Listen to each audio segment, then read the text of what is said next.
This is Talk Sports Extra Time. I'm Mike Graham. We've had a very lively first hour, but I'm delighted to say that Mr. Mike Porky Parry has now joined me, looking resplendent in another pair of shorts and fighting against the hot weather, no doubt. Mr. Parry, a very good morning to you. Fighting indeed. Mike, good morning to you. And what a great, great morning to be on the show. David Sullivan, as you quite rightly say, the co-owner and chairman of West Ham United, phoned us in earlier and stated his views on the situation at West Ham, including some very dramatic statements about the role of his manager, Sam Allardyce, the relationship between himself, the club, Sam, and the players. And I tell you what, it's sensational and exhilarating stuff. And we're going to go through that talk that David Sullivan had with Jason and Sam, wasn't it? And we are going to examine in detail some of the points he made and what he's really saying between the lines and what the consequences could be for West Ham United and the Premier League. I would say that is the most dramatic football talk, football interview, football revelation from a chairman of a football club, a Premier League football club, that has been made this year. About his current manager as well, let's not forget. About his current manager who's still in the job. There was a debate over the summer about whether Sam would stay or whether Sam would go. Should he stay or should he go? He's actually stayed, and the point is, what this interview is going to reveal is the extent to which Sam Allardyce now has the support of the owners of West Ham United. Maybe the listeners are going to have to make their own minds up, but you and I, Mike, will be there to assist them in the interpretation of what Mr. Sullivan has said the most dramatic football interview this year. Calm down, because what we want to do here... So exciting. Well, here's what we want to do here, is we want to play a lot of this interview out. We want to hear precisely what David Sullivan had to say. I appreciate you're very excited about this, but let's hear more from David Sullivan, because there's lots and lots of different bits of it, which I'd say, when you read between the lines, sound very, very interesting about the whole idea of Sam Allardyce's longevity at the club. For example, he was asked at one point how close he and David Gold, his co-owner of West Ham, were to sacking Sam Allardyce. Yeah, that's right. No, I don't think we ever contemplated. Only if Sam was unreceptive to what we saw as the future in terms of attacking a bit more, bringing in new players, us being involved more with the transfers. And we're not mugs. We've been in the game 20 odd years, and I just looked at what we spent the last 3 years, and there's not a single player we get our money back on, let alone a profit. And it's not that we want to sell them, but you'd like to have on the field players with a value in excess of what you paid for them. You've actually got a better team out there. So, you know, we're not a selling club. We haven't sold a player of any significance since we've been at the club, and we don't want to. At the same time, you want players to be out there justifying their fee and playing like a player of their cost and value and wage, if not higher. He's basically saying that the players are overpriced and the ones that they've been brought in by Sam Allardyce are not worth the money. Well, he did say that towards the end of that clip, but at the start of that clip, he said, no, we weren't close to sacking Sam, providing Sam agreed, as he has done, to do it our way and to take notice of us when he's getting involved in transfers and to refer to us and to give us the last word on it. I mean, basically, according to Mr. Sullivan, Sam has been emasculated in most of the responsibilities a manager has at a club, and that is, Mr. Sullivan made it very clear whose club it is and who's running it. Yeah, he definitely did. If you're a West Ham fan, we want to hear from you. 08717 223344. Let's have a listen to what he had to say about whether Ravel Morrison is part of the club's future plans. Sam has said Ravel is not part of his plans, but we as a board do see him as part of our plans. So Sam has said what? Sorry, Sam has said what? Ravel's not. I think he said in a press conference, if I read it correctly, that he's not part of his plans for this season. I think he said that in New Zealand, but we don't agree with that. And you know, we would like to sit down and give him a longer contract. We do like him. We do see him part of the long-term future of the club. But we have to agree with the manager because, you know, there's no point signing a player who's not going to play. Mike, I'm sorry, but that actually said there. I mean, Sam says Ravel's not part of the plans of the future of this club. Sullivan says, yes, he is. Yeah. And in fact, we want to give him a longer contract. Now, I'm sorry, but at that point... Never the twain shall meet Never the twain shall meet, Mike. And at that point, Sam Allardyce now... Listen, I wonder if Sam has even heard this yet. What time did Mr. Sullivan call in? This came up around about 11 o'clock. 11 o'clock, OK. And I think he's in Mallorca. Yeah, he's on holiday. On holiday there, so he's clearly very interested. Delighted to know that people around the world are listening to TalkSport 24 hours a day. So he believes it's the platform which he can express his views clearly. If Sam is now only just picking up on this, if Sam Allardyce, Mr. Allardyce, Sam, I know him quite well, done interviews with him and all that, wakes up in the morning and hears all this, as he will again on the TalkSport Breakfast Show, because it's a sensational interview. I'd say it is the most important, the most sensational talk by a club owner said that. this year. You've already said I want to that. say it again, once again. Well, you're right. But what I'm saying is, when Sam wakes up in the morning and hears all this, I think he's only got one option. What is that option? Well, his option is, first of all, to make a phone call to Mr. Sullivan on holiday and say, what do you think of this? Why are you saying all this about me? It's too late. Well, you think he has to throw himself on his sword? I think he has. I think Sam has got to say, excuse me, when I speak up as the manager and say a player's not required at the club anymore, and you massively contradict it, and by the way, we don't even know if Mr. Sullivan has expressed those views to Mr. Allardyce yet before he's told millions of listeners on TalkSport. What we do know is they had a couple of meetings, didn't they, towards the end of last season, which were supposed to be, sort of do-or-die meetings, where they were going to set out their stall and say, well, this is what we want from you if we're going to keep you on. And supposedly they came to some arrangement. But nevertheless, I mean, to hear your chairman talking about you in this way, it's got to be incredibly undermining. But Mike, not only that, Mr. Sullivan said in the piece that we've just heard that Sam Allardyce made his comments about Ravel recently in New Zealand. Yeah. Now, Mr. Sullivan hasn't been in New Zealand. Right. So unless they've had a long-distance telephone conversation, how doesn't sound like it, does it? It doesn't sound like it. Mr. Sullivan is now expressing the view that, no, Sam was talking rubbish about Ravel. And Mr. Sullivan's the chairman. I mean, surely the unwritten, well, it's not unwritten, the understood law of the jungle in football is that the manager, to be able to exist and have the respect of all the players and the staff of the club, has to have the sole responsibility for the maintenance of the playing staff, yes? Yes. And clearly at West Ham he hasn't. No, he hasn't got it. Under any circumstances. If you think that's bad, wait until you hear what he has to say about the way that Sam Allardyce reacted to the booing of the fans last season. I think they're brilliant fans. You must listen to supporters. I mean, if you take the whole game, it wasn't the Swans against the whole game, where we won against 10 men and Sam put his ear to the supporters, the booing, which was a very strange thing to do. But I must say it was a very, very strange evening because it was a game that was vitally important. We won it, and I felt as low as I've ever felt in 20-odd years as an owner of a football club where we won a game. It was the most strange evening, and I don't know why. We should have all been elated, but we weren't, and I felt exactly the same. And there were games last season, I had tears in my eyes, I mean, Notts Forest, Man City, it just isn't good enough. That said and done, we have a contract with the manager. We believe in honouring contracts. We stick by our managers. We have a history of sticking with our managers. And that's what we intend to do.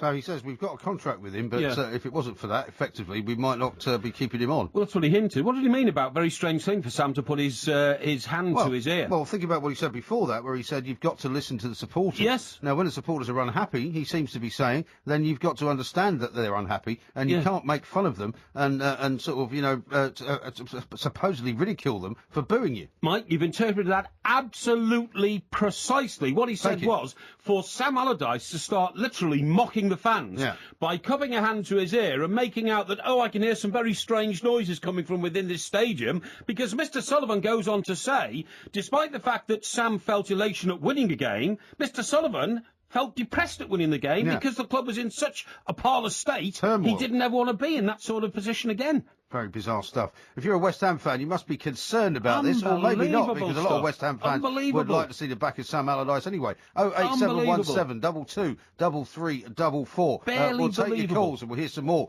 from David Sullivan coming up on TalkSport.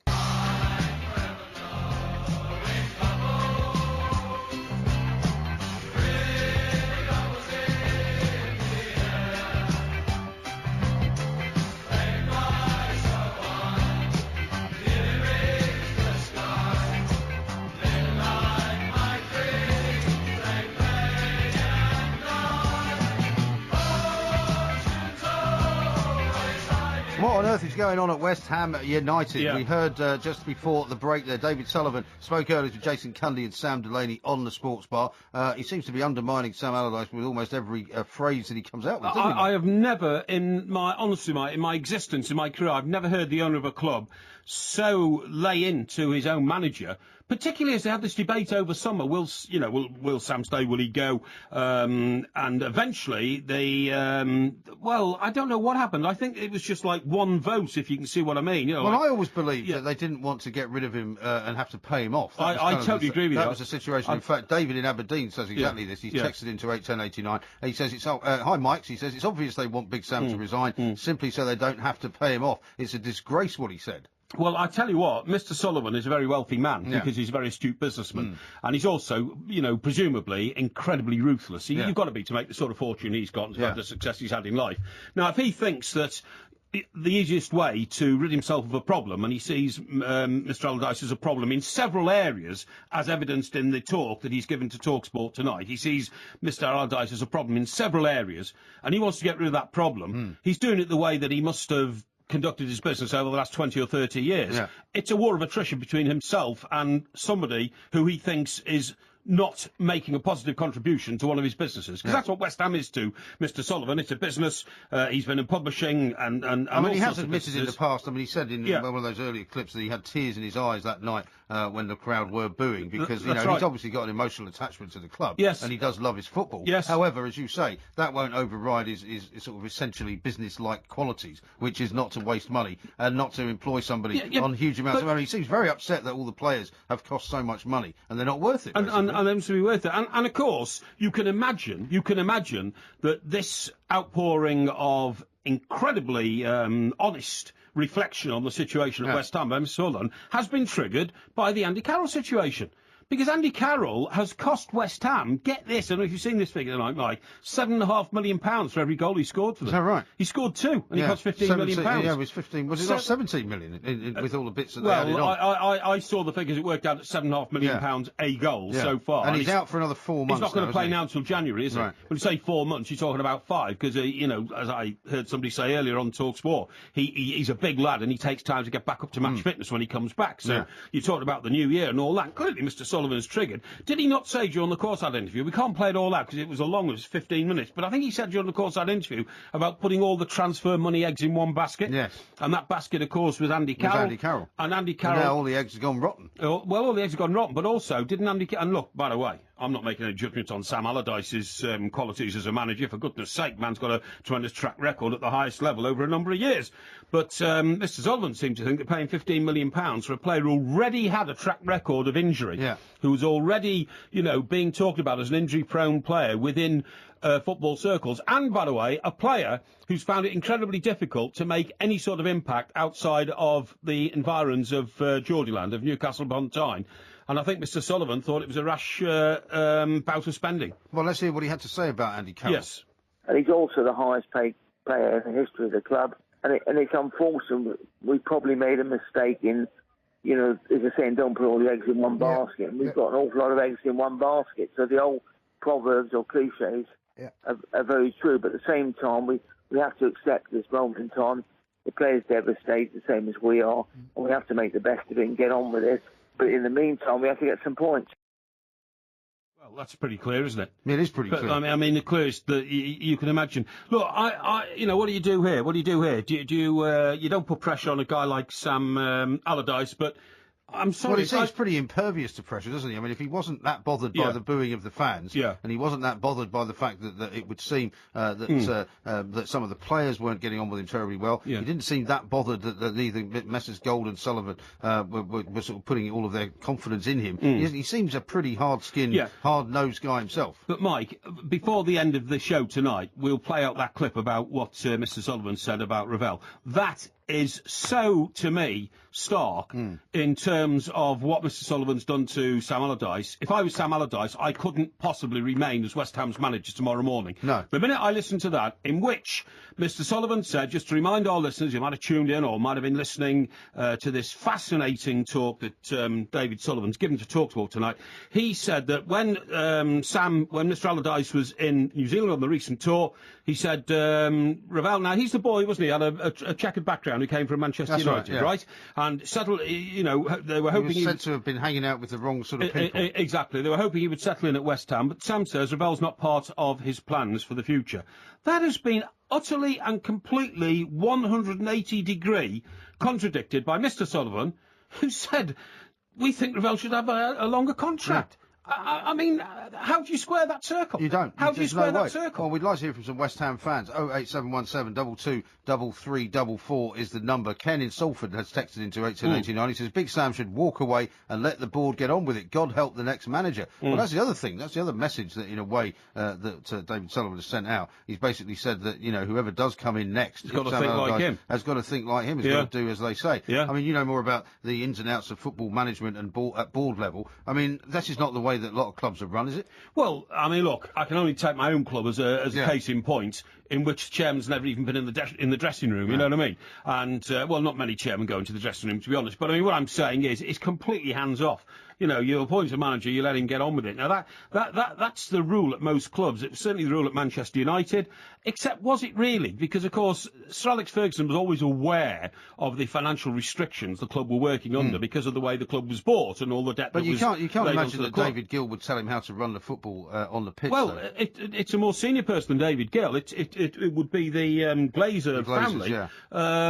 I mean, just imagine that. You're absolutely right there to make that point, Mike. Imagine if Sir Alex Ferguson had said, I don't see any future for instance... Yap Stam. Okay, or Roy Keane. Yeah. Absolutely right. Two players who were prominent by their ability to... I mean, Andy Carroll's prominent by the fact he's the most expensive player and the highest paid player in West Ham's history. Roy Keane and Yap Stam, two of the most outstanding players in Manchester United history. And you're absolutely right. If Sir Alex Ferguson on a pre-season tour said, well... I've had a chat with Roy. We don't see any future there, and he's going to move on. He's going to move on. And 24 hours later, not just was it in a passing comment, but the Glazer family decided to call into TalkSport to contradict what their manager just said, quite publicly, quite openly. We're going to offer Roy Keane a new contract. Exactly. Where do you Incredible, isn't it? It is unbelievable. That is the context that's going to be put in. Let's have a listen to what David Sullivan also said about the style of play that West Ham were involved in last year. Sam actually thinks if he has the players, he can play very attractive football. I know Tony Pulis, for example, is known as a similar type of manager, but he's determined this year to show to the public that Crystal Palace can play very attacking good football. That's what he'll be bringing in, a different type of footballer. So, I mean, what we do need a plan B. That's all we've said. And we didn't have a plan B last year. And we have to vary it game to game. And that is the plan.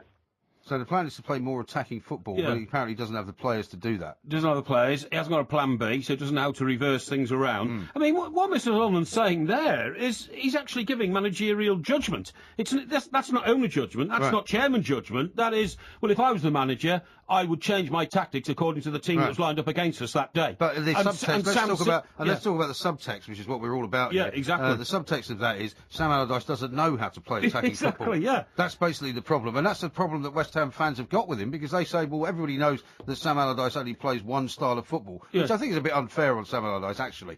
But that's his reputation. Well, no, Mr. Sullivan said in that clip we've just listened to, there is no B plan. So what he's saying is that you're quite right. He only knows one style of football. Look, when you've got Mr. Sullivan categorising, and we've now categorised four very serious complaints about the way that Sam Allardyce manages West Ham United Football Club, I'm almost shifting to the position now where I said to you, as soon as Sam hears this in the morning, he'll have to resign to maintain his dignity. I'm almost shifting to the position now where I'm saying, actually, Mr. Sullivan, you've got to sack him, because you can't possibly have a relationship with your manager after emasculating him in public on TalkSport. You can't. No, you can't. However, if what we thought initially was correct, and what some people who are texting and tweeting in think, which is that they'd be quite happy to part with him, but they don't want to pay him off. They are trying to make him walk away by doing this, aren't they? Well, I'm telling you, as I said a few minutes ago, not wishing to bore you, Mike, and I don't bore you because you appreciate every word I say. You've got plenty of time to bore me on some other subjects coming up later on. That's absolutely true. Hey, by the way, I've got a philosophy test for you later. Oh, yeah? Because you said you were a philosophy expert, so I'm really looking forward to it, because it's the most highbrow thing anyone will have ever heard on TalkSport. You think you're going to show me up? It'll be a bit like Radio 4. You think you're going to show me up? You won't. You won't. I'm not thinking I'm going to show you up. I could work for Radio 4 tomorrow, mate. I've listened to Radio 4. A lot of people on that station are posers, and I could match them any day of the week. Let's get back to the Sullivan and Sam Allardyce situation. I was making a point, and you interrupted me, and I forgot what my point was. You can't go on Radio 4 if you forget your point. What was my point? The point I was making was that, well, look, I can't see how they can work together again in the future, can you? No, I don't think so. Sorry, I was going to say, Mr. Sullivan, ruthless businessman, you could be right. He might be trying to force him out, but I tell you something, if it was me, I'd go round to Mr. Sullivan's house when he gets back, and I'd give him a piece of my mind, and then I'd quit. Would you? Yeah. That's what you've done all your life, isn't it? No. That's why you've never had a payoff. Now, you see, you're getting personal again now, aren't you? Look at the time. We haven't got time. We'll hear from more of you and more from David Sullivan coming up next. 08717 22 33 44. We are the two mics.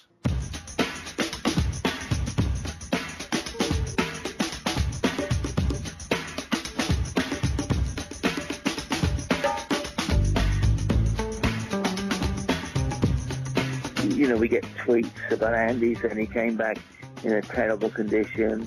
You get tweets saying he's a drug addict, all this sort of complete and utter drivel, and it breaks my heart. I mean, he's twisted his ankle, which we thought was nothing. We then bring him back quickly to the world's leading expert in Baltimore, who says he needs an operation to be out 4 months, and it is devastating for us, devastating for the club, devastating for the supporters. David Sullivan, devastating for him, devastating for Andy Carroll. I'll tell you who it's also devastating for. It's devastating for Sam Allardyce, all of this, isn't it? Yeah, but he didn't even mention Andy Carroll. He said devastating for us, devastating for West Ham, devastating for the supporters. He mentioned devastating for Andy Carroll, and devastating, as you quite rightly say, for Sam Allardyce. Here's what Kevin has to say at TS Extra Time. He's tweeted this. Mr. Sullivan does have a history of this. When Birmingham was relegated, he came out and had a right go at individual players. And then Rowan says, has anyone told Sullivan the season starts in 3 weeks? # eggs in one basket. Yeah, you do wonder what the effect is. Let's go to the phones, because we've got loads of you want to talk. Dave is a West Ham fan in Beckton. Hello, Dave. Hello, Mike, all right? Yeah, very good, mate. What would you like to Dave. say? Yeah, the one thing that you ain't picked up on, what did tickle me in that interview, was when he said about, before they signed Andy Carroll with his injuries, they did ask the physio whether or not he would be fit. And the physio did guarantee him that he would be fit for the start of the season. And then he finished it up by saying the physio is no longer at the club. Well, I suppose if you were physio and you told a man as ruthless... Sorry, which season was that? This was last season. Last season, if you told a man as ruthless and as successful as David Gold, I guarantee that Andy Carroll will be playing at the beginning of the season, and it turns out he's not playing until the start of the next year, I imagine he would be fired, wouldn't he? Well, yeah, but there was a lot more gone on under the table. Well, hang on, Dave. Let me put this to you. If it was a Formula One racing team and the head engineer said, don't worry, this car is brilliant, it'll be ready to run in the first race, and then an hour before the first race, the wheels fall off. Well, not the wheels, no. I was going to say the oil sump or a ring around one of the pistons or something, so he clatters onto the tarmac, then you'd have to fire the guy, wouldn't you? Yeah, but then at the same token, Mike, I think he was West Ham's record signing, 17 million quid. I think, to be perfectly honest, if I was spending 17 million quid on something, I'd go more than just a physio. I would want him to have a double medical all the way through. Everything checked over and over and over again before we put pen to paper. The bottom line is, though, Dave, as David Sullivan has admitted in this interview, it was a mistake to buy Andy Carroll. I mean, that's all you can really say now. And whatever happens now, if he plays this season at all and manages to get through it without getting another injury, they're going to have to try and sell him for a loss, aren't they? But every player they bought last year is a loss. I was trying to think of the kid they bought from Wolverhampton Wanderers that played out, and it's gone right out. Matt, it's gone right out my... Well, it clearly made a huge impression on you. Well, that's right, again. That's what I'm getting at, Mike. Yeah, again, another real expensive player that's worthless, because he's also saying that they've had no offers or no bids for any member of that squad. Yeah. Dave, do you know what I think Mr. Sullivan's also getting at? I think that Liverpool play a big part in this, and I'll tell you why. Because they paid $35 million for Andy Carroll from Newcastle, which was a ludicrous amount of money. I mean, utterly ludicrous, right? Now, when Andy Carroll then got sold, Liverpool had to try and get some of their money back. And I think Mr. Sullivan would have said, if we'd examined the individual asset that we were buying, Andy Carroll, he's probably worth about $5 million. That's what I think he's saying. But they paid 15 or 17, as you tell me, Dave, because of the enormous price Liverpool already paid for him from Newcastle. Yeah, but Liverpool weren't twisting West Ham's arm.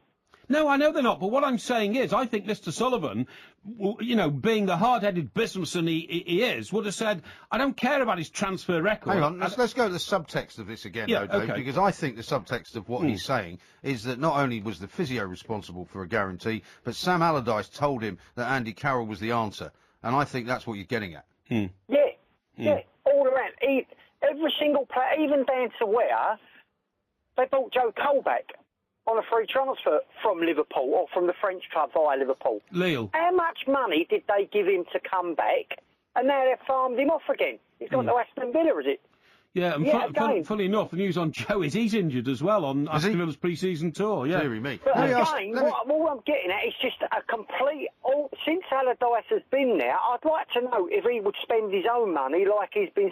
That's why I can understand Gordon Sullivan have got the zig. Would he spend his own money like he's been spending their money? Yeah. I don't think he would. I think Mrs. Allardyce would be upset about that.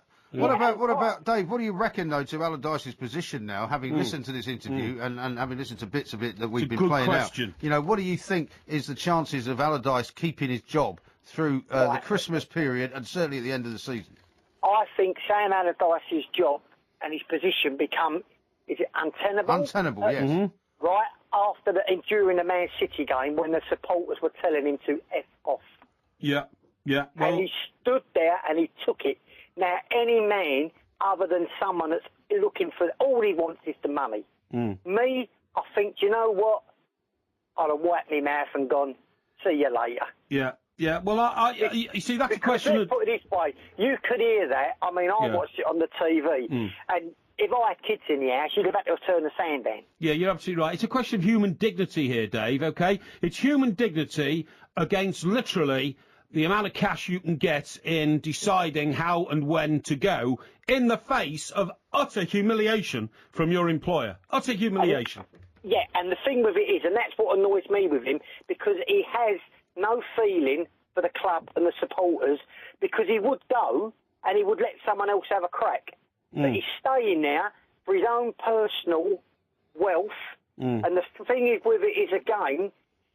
Well, I mean, you can't blame him for that. I mean, you know... I know you can't No, Mike, you can. Hang on, Dave. You can in this situation. He has Why should he walk away? Because he's been publicly humiliated by David Sullivan in the most outlandish way. Yeah, but if that was me, unlike you see, you said you would go around there, give him a piece of your money and walk away with nothing. I would. Because you're an idiot, right? No, I'm not an idiot. I'm a man of principle. No, you're not. I am a man of principle. Right, never mind what you are, right? I can tell you what you are in a minute. The point about this, No, you won't tell me what I am. I'll tell you what I am. If I was made to look a fool by the owner of the company... You've been made to look a fool half a dozen times. Yeah, but not by the owner of a company. Half a dozen times that I've known you. Just be quiet for a moment. No, because you're getting aggressive. I'm not at all. Just trying to make my point. Dave, if that was me, I'd say, right, well, you want to make a fool of me, you're going to have to pay me to make a fool of me, and you're not going to make me walk away for no money. You're going to have to pay me off, and then I'll walk away quietly. What do you reckon? Yeah, but Mike, as a Premier League football club, isn't that dangerous? Because if he ain't bothered, and then that I ain't bothered goes through the dressing room, through the players, then suddenly they're not bothered. The Olympic Stadium next year might see a championship side walk out. Well, this is a guy who kept West Ham in the Premier League, and this is a guy who got West Ham back up into the Premier League, let's not forget. So, I mean, he's done the job that was required of him. The fact that the owners have now seemingly lost faith in him and somehow fallen out with him is not his problem. And in the commercial world in which we now live, unless you're an idiot like Porky, you get paid off. Yeah, hang on. Isn't the issue here, both you, Dave, and Mike Graham here, who's getting very mouthy, by the way, behind the safety of a microphone, isn't the issue here on the Ravel situation? So Sam... That was incredible, that. Yeah, it is incredible, Dave. So Sam tomorrow, to answer Mr. Sullivan, suddenly says, and by the way, we've torn up Ravel's contract and I've told him he can leave on a free. Right? That's what he's got to do. Because the main issue, and you're absolutely right there, Dave, recognise it, is that Mr. Sullivan said, yeah, but we think Ravel should have a longer his contract is not with Sam Allardyce, his contract is with West Ham United. Yeah, and Sam Allardyce is the manager, and he says, right, he's not the owner. I don't care. What I'm saying is, he's got to illustrate he still has power over his squad, which Mr. Sullivan has taken off him tonight. Indeed. Dave. So weren't his wording that he is renegotiating his contract? Hmm? Wasn't it his wording? Weren't Sullivan's wording with...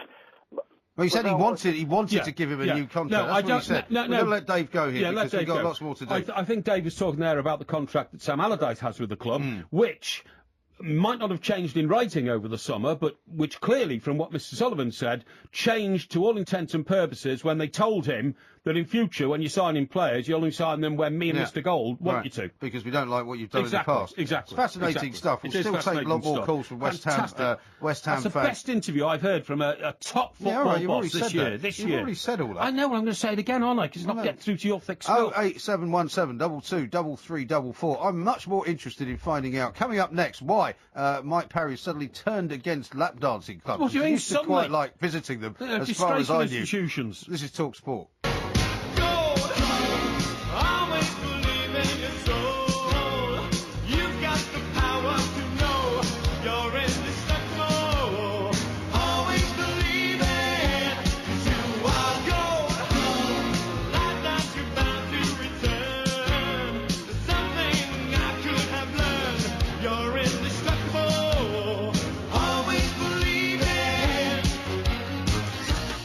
Talk Sport Extra Time. I'm Mike Graham. Mike Parry is here. Together we are the two Mikes, of course. We've got loads to do. As I said to you, we've got a philosophy quiz coming up a little bit later on in the show. What's all that about?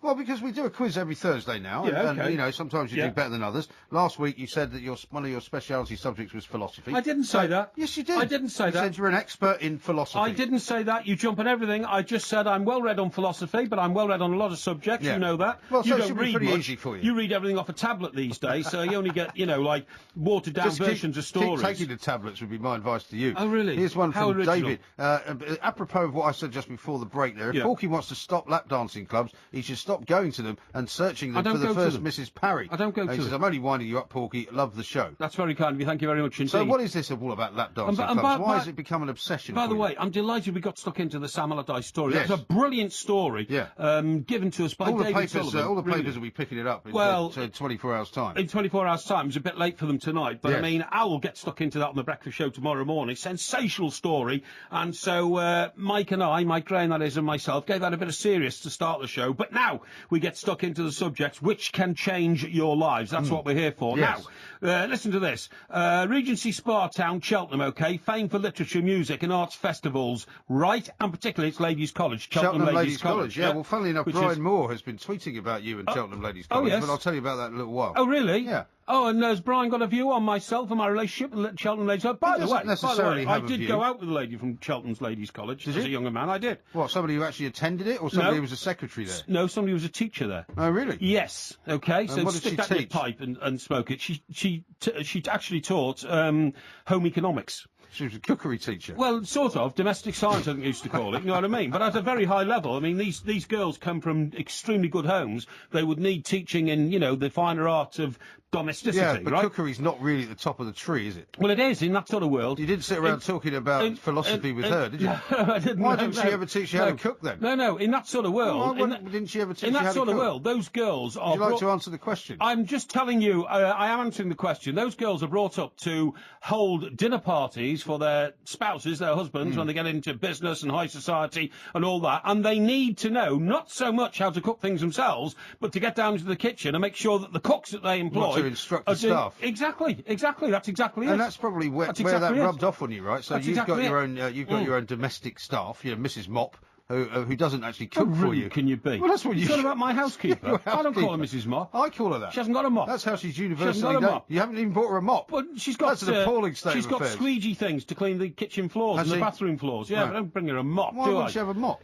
Well, because mops are old-fashioned and they're silly things with bits of string hanging out the back and or off the bottom of them. And this is anyway. Look, let's get round to it now. Then, let's talk about this obsession of yours with right. The lap-dancing reputation clubs. of Cheltenham as a spa town, okay, is under threat. And guess why? Guess why?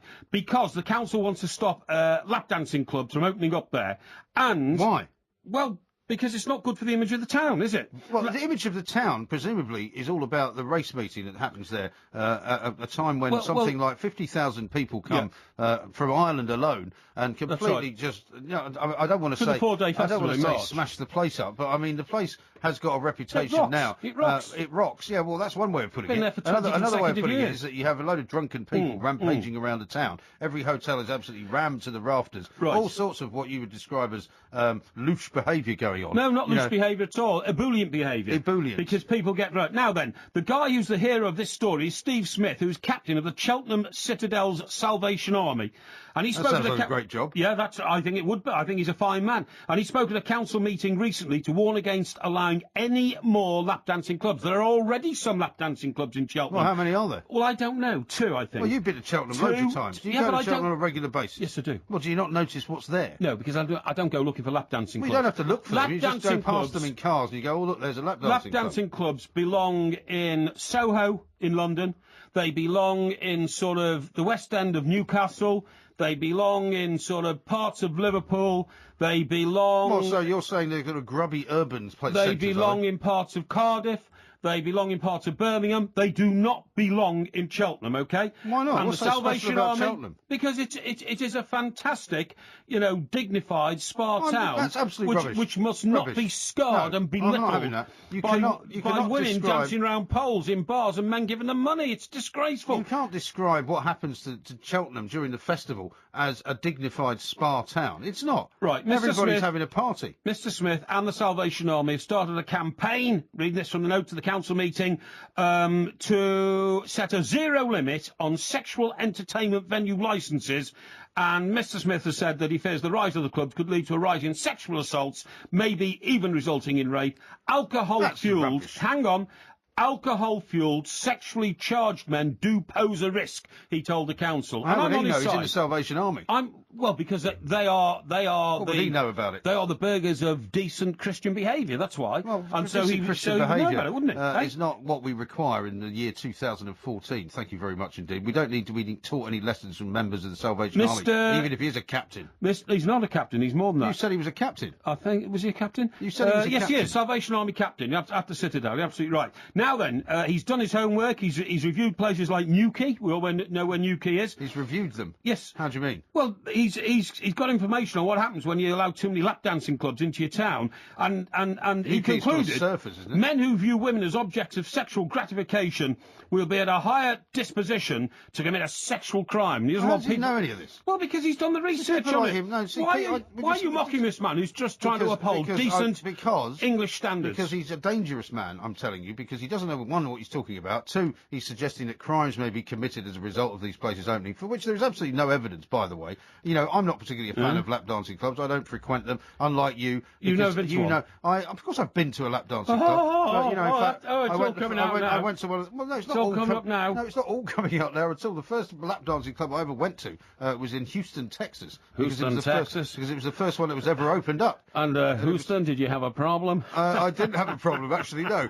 But what happened was, it was the first lap dancing club in the world, and I happened to be there. Really? I happened to be there covering a story about a cheerleader who was up for murder because she had not been able to get herself into the cheerleading squad that year, and her mother decided to hire a hitman to kill the cheerleader that she'd been replaced by, so that she could get into the cheerleading squad. It was one of those stories that you could only get in Texas, right? Yeah. And I was sent down there to cover it, and they said, "Oh, by the way, while you're down there, World's first lap dancing we hear club. that there's a new lap dancing club opened up. This is a new new phenomenon. It's going to take the world by storm. And so I went and had a look, and it was called the Gentleman's Club in Houston. It's an amazing place. I've never seen anything like it. But it was sure the gentleman. What was it like? It was just full of these incredibly beautiful women. Who were, and it was very glitzy. It was very sort of Las Vegas, and it was because it wasn't like because what we'd had in the previous past before that was all these kind of slightly dodgy strip bars, where you know it was the wallpaper was kind of peeling off the walls. And women jumped up on bars and took their clothes off. And they weren't particularly what you might call very clean-looking women. Whereas these women were all looked like Playboy models, and the drinks were all expensive, and it was very much an atmosphere of businessmen only kind of thing. And I had to actually literally make my excuses and leave because this woman was after me to pay her quite a lot of money to do. I bet she was, to not just to have a dance. Written all over your forehead. I didn't have mug written all over my forehead. But she wanted me to buy. They had a shop at the side of this place, and she said to me. After she'd done a couple of dances, you know, which she insisted on doing, she said, how many dollar bills do you give her for each dance? I had about 20, I think. I can't remember. $20 I was on expenses, you know, with my money. Anyway, so she said, well, would you like to buy me a dress? And I said, how do you mean? And she said, well, there's a shop over here which sells dresses, and it'd be really great if you could buy me one. Yeah, as a little present. Yeah, as a little present. And I said, well, you know, a dress for like $500. How much? Yeah, exactly. Yeah. And I said, well, I think that's probably a bit expensive. And she said, I'd be very grateful. And I said, well, I'm sure you would. And it was that point I thought I probably should go here. Get out of here. It's clearly, you know, going in the wrong direction. And did you get out? I left, yeah. I paid my drinks bill, which was about 25, $30. They let you go? Yeah, because that's what I mean. It wasn't like a sort of a knocking shop as such. It wasn't like a place where they've got bouncers who beat you up and they charge you £200 for a Coke. Yeah, it wasn't like that. No, that's right. I went to a club in San Francisco once, right, and it was... I made the mistake of... I was with a mate of mine, actually, and I made the mistake of challenging the champion on the pool table. Oh, yeah. And beat him. And, I mean, it was riot time. They locked all the doors, wouldn't let us out until we, like, you know, paid out $500. Did you win money from it or something? Well, not particularly. I mean, it was $20, something like that, but it was a complete knocking shop, you know what I mean? Right. And well, how did you find your way in there by accident? It was literally by accident. You go down a flight of stairs, you know, somewhere in San Francisco, you know, a pool on the top or something like that, and you realise it was one of these. I mean, you know, talk about, like, redneck America. It was just like that, you know what I mean? It was dreadful. And it was very difficult to get out of, unless you gave people, like, hundreds of dollars, which in the end we had to do. Well, Soho used to be like that, but the reason I say that you frequent lap dancing clubs now more than I do, because I don't bother with them anymore, I haven't done for years. I've never bothered with them. Well, you went to one, if you remember, the day that we interviewed Will Farrell. You even said, when you were trading this show earlier, and I was listening to you out there, you were honest about it, and you said the only reason that I went into a lap dancing club was because I saw through the window there was a television on, there was an England game on, it was on terrestrial television, therefore they had it, and I said, I'm going in there, I'm going to buy a drink and watch the game. What I'm saying to you is that you... I didn't see any woman taking her clothes off. Apparently in Soho, which is the central part of London, where there are many, many pubs with many, many television screens, the only place you could find to watch an England game happened to be where the women were wearing bikinis walking around with drinks. Well, yes, that's true. That's true, because... Are you seriously expecting people to believe that you couldn't find anywhere else to watch it? Until my mate opened a sports bar just off Shaftesbury Avenue, there were no sports bars in Soho. Yeah, but there were plenty of pubs that had TV No, screens. there weren't. There weren't. Believe me. I don't believe you. It was a totally non-sports district. Well, there was a sports... there's a sports bar at the bottom of Haymarket, which I suggested we go to, and you said it was too far away. That's not in Soho. Yeah, I know, but it's about a 5-minute walk. I didn't want to miss the kick-off of the game, did I? So it wasn't a 5-minute walk, it's a 10-minute walk. Anyway, get back to Cheltenham and all this, right? What they're saying is there's got to be another council meeting, and... I think I'm going to go down there and rally for the other side. Why? I don't like the sound of this Captain Bonkers from the Salvation Army. That's a bit harsh. You're talking about Steve Smith, Captain Steve Smith. I don't like the sound of him. Who's trying to maintain standards. He sounds like an old fuddy-duddy I think you're who doesn't understand what's going on in this day and age. And I think that, I honestly think that, and by the way, the reason I went out with this girl in Cheltenham is I was working on the Birmingham Evening Mail in Worcestershire and Warwickshire, based in Redditch, right? Oh, yeah. So it was only just down the road through Evesham to Cheltenham, right? And you'd go that far to meet somebody for a night out, but you wouldn't walk down to the Haymarket when you're in Soho. Incredible. No. I went for a romantic night out, and she had a lovely flat in Cheltenham. Did she? And it was a delightful part of the world, delightful evening, delightful company, all that kind of stuff. She was. You didn't offer to take her to seedy bars or anything like that? No, I didn't. No. So did you go around there for dinner? Eh? Did you go around there for dinner? Yeah, I did actually. And by the way, what did she make you? I don't know. I can't remember. It was the about details 25 of what people years like ago. to hear. Did you stay the night? Yes, I did stay the night. Really? Yes. I did, yes. See, people find that astonishing. Why? That any woman would actually entertain you for the evening. Why? Why is that astonishing? People find it astonishing. I don't. You don't realise, Mike. You don't realise that most women are attracted to men, their brain, not anything else, Precisely. Right? Not anything else, right? And I can be extremely illuminating company because I know a lot about things. Yeah, I know that. And I tell women about things and guide them in life. And I'm always telling them that, but other people are astonished that that's the way you see yourself. Do you know what the trade-off is going to be for this Cheltenham situation? What does he want? Well, even Steve Smith has agreed that they can have part-time licences for, what you'd call the sex industry sort of entertainment during the Cheltenham Festival, 4 days. Oh, so he doesn't mind that? No, he's compromising. He's compromising. When did this guy set himself up as the high hegion, as we call it in Scotland, he doesn't mind the entire kind of world of Cheltenham? Despite the opposition, even if no more licences are granted for sexual entertainment, venues will be free to have strippers in during the Cheltenham National Hunt Festival under temporary licences. The council have been... What happened to the Salvation Army? They used to just go out and save people, didn't they? I think they still do, don't they? I mean, have you ever seen them, at work, the Salvation Army, in their uniforms and all this kind of stuff? Ridiculous band that they have. Oh, no, that's not fair. It's a ridiculous organisation. No, it's not a ridiculous organisation. Totally useless. Why do you mock? Why should we mock? And you're laughing and sniggering. they are people who try I can just see you in a uniform as well. Hang on. You look like some bloke from on the buses. Blokey. What's the name of the guy? Butler. Thank you, Butler. All right, that's enough. We're being harassed by the producer because we're getting late here. Mike Porky Parry and I will be back very shortly. He's thinking of giving up television. He's worried it might have rotted his brain. It's true. It's true. I think he's a bit late, to be honest.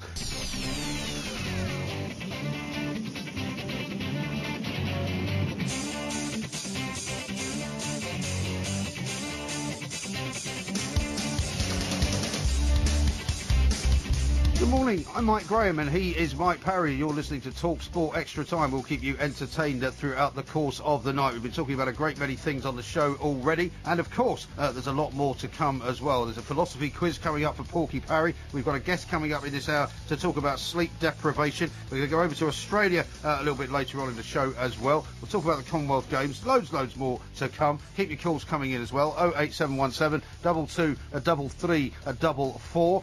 You're listening to Mike Graham and Mike Parry on TalkSport.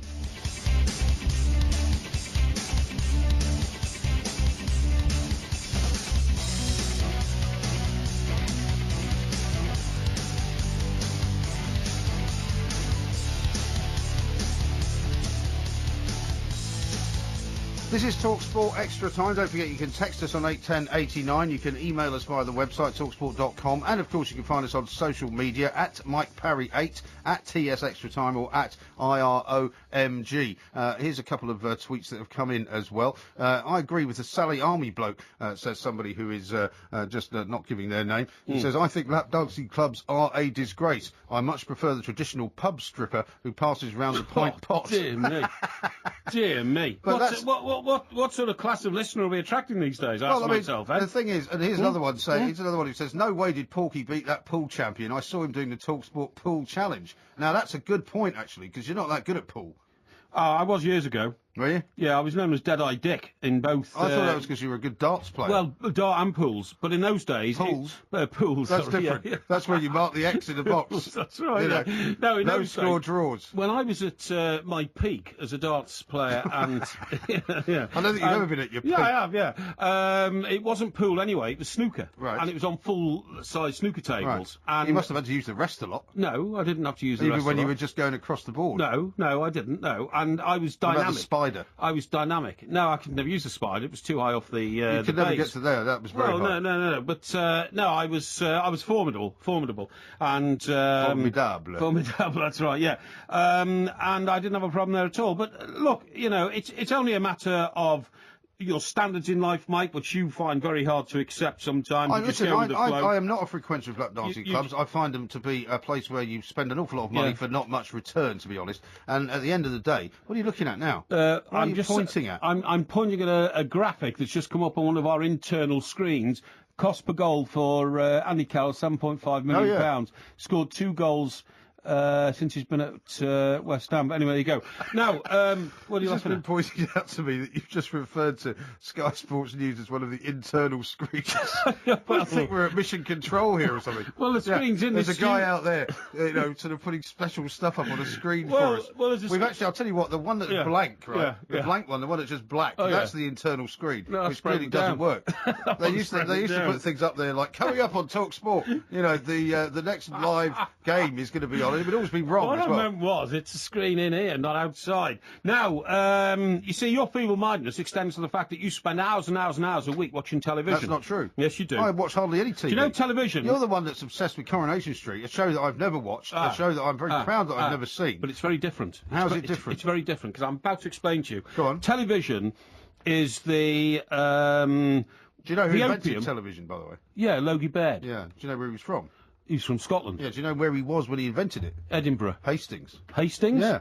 Hastings. I didn't know this, right? What was he doing in Hastings? I presume he was on holiday. I don't know. Yeah. When you drive into Hastings, it says home of John Logie Baird. Really? And I'm going, are you sure about this? It's a great Yeah. big sign that says home of John Logie Baird. Really? So he must have had either a holiday place down there, or maybe I don't know why he was there, but they claim that that's where he did it. Portsmouth are now claiming to be the home of Charles Dickens. Are they? Was he ever down there? Yeah, he wrote all his books there, apparently. Where I live down in by Canary Wharf, if you look directly opposite where I am, there's a little sort of billet, I suppose you might call it, above like the Grapes. You know that pub down there in Limehouse. Just next to that. It's in Narrow Street. Yeah, Narrow Street. Well, just there, there's a house where apparently he wrote an awful lot of his novels. Who, Charles Dickens? Yeah. Well, he couldn't have been in two places at once. Well, exactly. So somebody's taking the mickey. I think Portsmouth's got it wrong. No, he's been down there. I'm sure it was him, or it could have been... wasn't Sherlock Holmes, was it? No, it wasn't. No, Sherlock Holmes wasn't a writer. That's right. No, he's another one of those fictitious characters. Yeah, it was Conan Doyle. Yeah. Anyway, look, I'll tell you about television. I know all about it. I've been researching it, okay? Have you? Now, television is the opium of the masses. And you've got many televisions in your house as well. Well, I have actually. Yeah, but I'm going to take a few of them out because I don't need them anymore because I've solved the problem. Television is the opium of the masses because it's for the feeble-minded. Now, people watch television because it makes them feel comfortable that they are brainwaving with other people. So, for instance, yeah, seriously. Is it not a form of escapism that they can look at other people's lives and think that their lives are not quite so bad? No, it's not. I'll tell you exactly what it is. When somebody's watching Downton Abbey, they're sharing it with millions and millions of other people. Yes. So therefore, they have millions and millions of friends. Right. They have a common cause. Well, do you know one of the things that now is one of the latest kind of what you might call social media activities is that if you buy like a smart TV, you can interact with other people who are watching the programme while they're watching it. Unbelievable. So you can exchange like tweets and you can exchange all sorts of things while the show's on. Unbelievable. You're endorsing my point. Now, unbeknown to most people, because we have so many ways to store programmes these days and draw programmes down and all that. You've still got the VHS recorder. I have actually, but it's only another appliance that I have there because I've got some old Everton tapes which are on video. Which from the last time they won something? Yes, actually. No, that's true. It's from the mid-'80s. Yeah, well, the last one something in the 95, but this is from the mid-'80s. I've still got all those tapes, wonderfully preserved, of Everton's dominance, and I've never had them transferred. Are they black and white? No, of course they're not. Don't be stupid.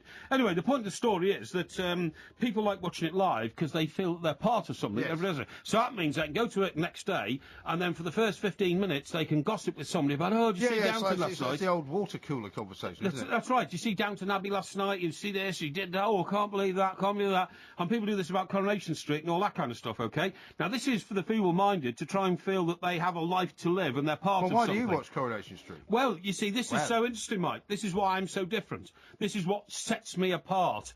And that is one of the many things. No, that is, I don't watch Coronation Street live.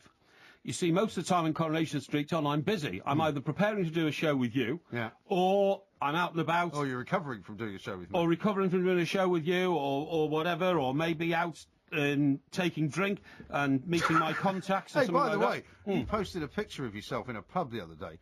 Which we'll get to later on in the show. Sure. And everybody on Twitter, unanimously practically, said, I thought you said you hardly ever drank anymore. Well, I don't, but the problem is it was so hot that day, I had 1 pint of lager and lime to try and rehydrate myself. Yeah, seriously. Believe that. And a packet of salted peanuts to get the salt back into my body, because if you lose salt too quickly, you'll faint and end up on the pavement, you know. Well, there are many ways of ending up on the pavement. Could be bad news. But anyway, the point is, I watch Coronation Street when it's downloaded off my what's the Skybox thing called? Yeah, okay. Skybox. So I watch it when I want to. Now, this sets me apart. This means I'm not... Well, you don't think anybody else does that? Now, hang on. I am not feeble-minded because I'm not trying to watch that at the same time as everybody else so that I can share the emotive collective experience, okay? Do you not feel as though you're sort of slightly behind the curve, though? No. If you've only watched the episode that was on, say, last week, if you wait a week for it... No.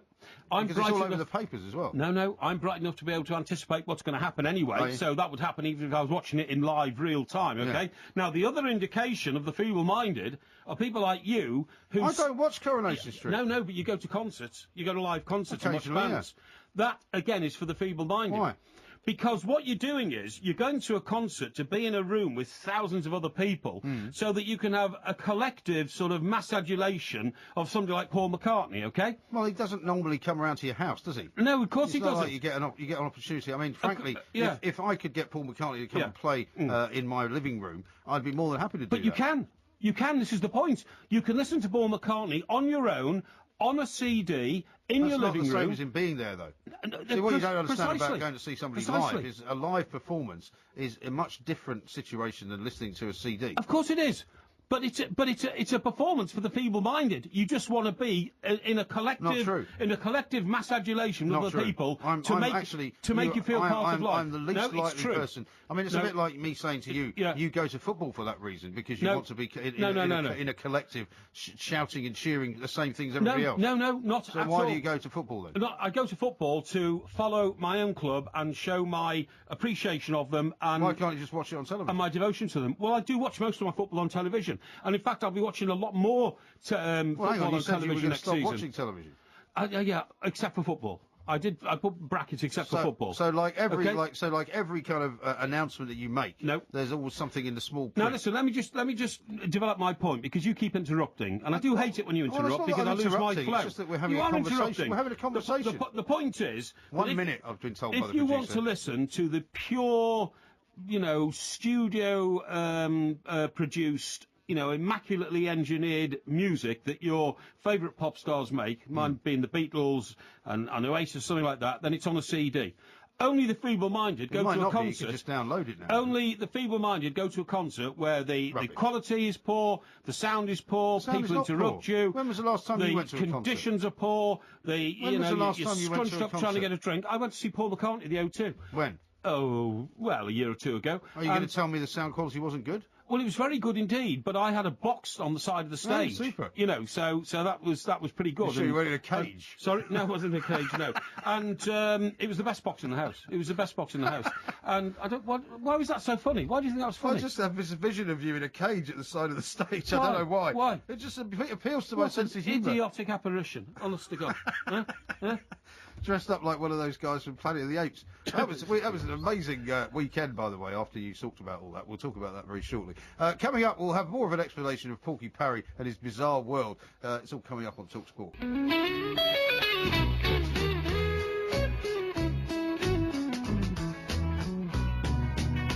I'd like to be under the sea in an octopus's garden in the shade. He'd let us in, knows where we've been, in his octopus's garden in the shade. This is TalkSport Extra Time. I'm Mike Graham. He, of course, is Mike Parry. And that song is famous for what reason? Well, it was written by Ringo Starr. Yes. And it was the second song he ever wrote. The first song he wrote was... Yellow Submarine. No. The first song he ever wrote was... if you put this off, I'll be able to remember it, won't I? Because this is distracting. The first song Ringo ever wrote was I listen to your footsteps coming up the drive. I listen to your footsteps, but they don't arrive. I listen to you lately, and and then it goes on to say, I can hear you. Does it mean you don't love me anymore? I didn't know you wrote that. That's quite a good Beatles song. No, here it goes like this. This is the chorus. Don't pass me by. Don't make me cry. Don't make me blue. That's right. Don't pass me by. Because you know, darling, I love only you. Yes, and it's off the White Album. That's the first song he ever wrote. Oh, okay. And this was the second. And the reason was he was on holiday in the Caribbean, and he spoke to a fisherman on the beach. And the fisherman told him that octopuses actually make gardens underneath the waves. Really? They actually do it, yeah, and that's what it was all about. Well, it's funny you should say that, because we're going to talk about gardens now, because I'll tell you what I've noticed in my garden at the moment. Yes. Is that swarms, clouds, literally, of midges, because, you know, do you remember if you've ever been in Scotland in the summertime, and people go up to Loch Lomond, and it's very beautiful, and I don't know if you've ever played golf at Loch Lomond. It's a big exclusive club for you, probably. No, I haven't, only because I haven't been there. I haven't spent a lot of time in Scotland. You spent loads of time in Scotland. You lived in Scotland. No. By the way, did you hear Alan Brazil up in Glasgow the other day, waxing lyrical about George Square and talking about Glasgow as if he hadn't been there since he was a boy? That's right, yeah. Do you think he's forgotten that he's been there quite a lot in the meantime? Well, we've been there a few times. Yesterday was very funny. I don't know if you noticed yesterday. I had to stay on an extra half an hour. He couldn't get into the... to do the breakfast show, we were doing it from the fan park, were we? He was doing it from the fan park, and he and Dominic Cork apparently turned up, and the police, for some reason, wouldn't let them in. Yeah. And I'm not... What are you doing in my street, Jimmy? Yeah. I didn't actually hear what the reason was for why they couldn't get past him. But anyway, as a result, I was here for an extra half an hour. But he managed to get in the end. Well done, you manned the fort and all that kind of stuff. But anyway, so up in Scotland they have these clouds of midges, right? You know, and my dad. Well, you get them everywhere where there's water. Well, not really. Yeah, but I'm not talking about where there's water. Okay. I mean, my dad used to go up to Scotland and hike. Well, he was Scottish, wasn't he? No, but he used to go on hiking trips. And yeah, he was always trying to get it wasn't unusual to find a Scotsman in Scotland. That's what I'm making. Well, funnily enough, my dad was one of those Scots who said the best Scots always leave Scotland, actually, and that's why they go around the world. And they're one of the most disparate groups of people, because they tend to, to go all over the world. And during the days of the British Empire, who was Carnegie? Hey, who was he? Yeah, Andrew Carnegie. Yeah. Well, he was a Scot who went to America, wasn't he? And he started up, the coal mining business. He was the world's biggest steel magnate. He started up coal mining. Well, yeah, but he had coal mining to supply the coal to make the steel. No. He did. He invented the blow furnace method of producing steel, But what was it powered by? It was powered by coal. Thank you. But they weren't his coal mines. Yes, they were. But anyway, the point of the story is it reduced the price of steel by 90%. And that literally led to the expansion of America, because you couldn't build things with steel. Everything was built of wood because it was so expensive. Carnegie developed this method. It was called the blow oxygen into molten, something, you know what I mean? That was that sort of method. And, I've heard of that. Yeah. In fact, there's a book written about it. It's called The Blow Oxygen into a Fire. Whatever. And, and he invented, and he started building all these big steel mills in places like, Pennsylvania. Allentown. Where's that? That's near Pittsburgh. Pennsylvania. Yeah, Pittsburgh, that's right. And it's a song by Billy Joel as well. Oh, is it really? Yeah, and he became the world's biggest steel producer. And that literally, it was amazing, because he invented did he write any other books? Vanderbilt was building all the railways, so they used Vanderbilt's railways to get the steel all over America. And, of course, you needed the steel. He made jeans as well, didn't he? No. That was Gloria Vanderbilt. Yeah, it was Gloria Vanderbilt. And, of course, you needed the steel to build the railroads. Yeah. So the railroads could distribute the steel. Yeah. See what I mean? And what powered the railways? Coal. Thank you. But they weren't Carnegie's coal mines. They were. And anyway, the other guy... we're talking about Carnegie. No. The other guy was Rockefeller, who invented Standard Oil. But guess what? Everybody thinks Rockefeller made his fortune out of oil in relation to the car industry. Right. He didn't. He made his fortune out of paraffin to light houses all across America, because there was no electricity, it was gas. And then guess what? Then the guy came along who invented electricity, and Rockefeller decided to put him out of business by launching... What? What's the problem? It's just like your potted history of America. Yeah, it is. And what he did is, he started this PR campaign and told everybody, if you have electricity in your house, it'll burn down. It'll all blow up. Tell them not to watch television. Yeah, that's right. I refer you to my friend Dale Carnegie's book. Blow up. He's invented a great new method of blowing oxygen into a furnace. Anyway, we're talking about midges, we're talking about midges. I don't know how we got to that. Anyway, so my old man used to go up to the Cairn Gorms, and he used to march. He used to take a train up to the west coast of Scotland, right, and somewhere like Inverness, and he would walk across the Cairn Gorms. But he would come back from a week of walking, and he'd have a tent and everything. Yeah. And he would come back, and his face literally would look like the Elephant Man. Right. Because every time he'd put his head out of the tent, literally this swarm of midges would just attack him, right? And he would get bitten. Did he have some pigment in his skin or something? Well, you know how some people are more likely to get bitten by others. I mean, you know, some people in my family get bitten much more. I don't get bitten at all. I like to think it's because I keep the level of alcohol up in my blood, which actually they don't like. Because you know, because you know that in Africa during the days of you're going to blow. Oh, help yourself. Just blow your nose. Excuse me, sorry. Yeah, well, that's all right.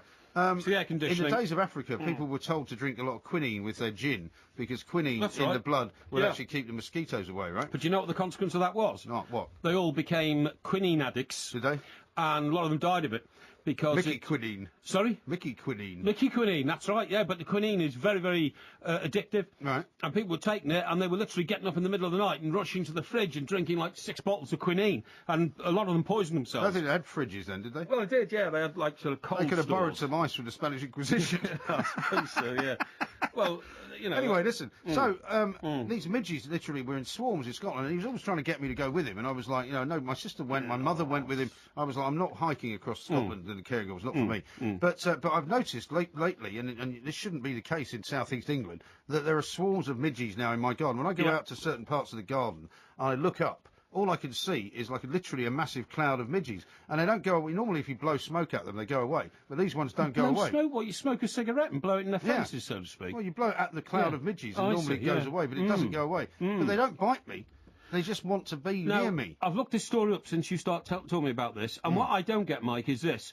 It says, muggy summer boosts population, ouch, more mosquitoes zooming in, and it goes on to quote this expert who's going on about a very bad year for biters, horseflies and mosquitoes. Now, unless I am incredibly thick, and I know you're going to say... I'm not going to say that. Exactly.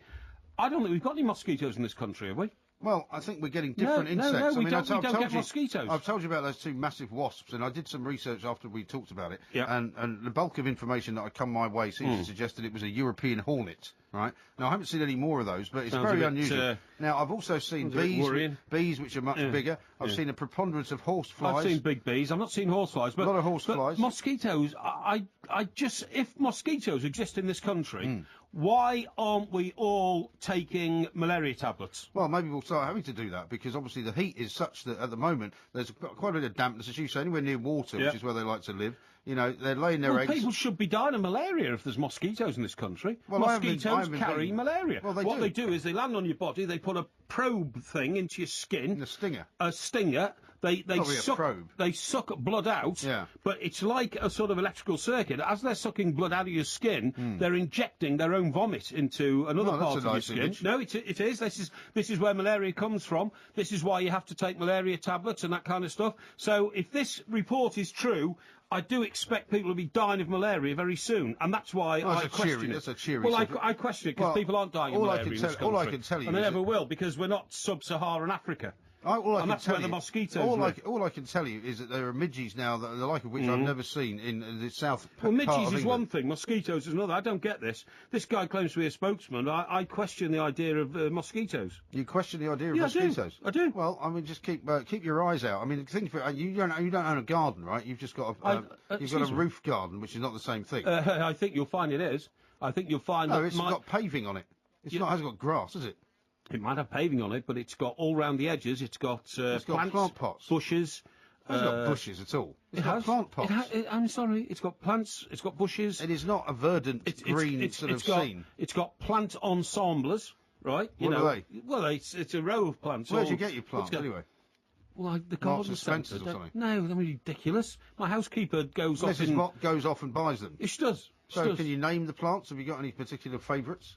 I don't know what they're called. And what colours are they? Blue. Blue? A lot of them are blue. Red. Yellow. Oh, they're honestly multicoloured. They're absolutely lovely. And they attract a lot of bees, and that's what I like. I like to see bees buzzing around. Yeah. Because that means that they're producing honey. That means that the cycle of nature... ecosystem is intact. That's the word I was looking for, the expression I was looking for. And all is well, as long as there's plenty of bees buzzing around. Bees aren't aggressive, by the way. Bees don't sting you unless you get aggressive towards them. That's right. Now, listen to this, and this has come from our research department. Warmer ambient temperatures and standing water, including water butts and pots that haven't been emptied, are allowing for a more mosquito-friendly habitat this year, and thus they are more prevalent. OK, well, that's all very well, you know, somebody behind the glass suddenly, you know, giving you information to try and knock down my argument. Well, they're not trying to knock down arguments. Ask the guy.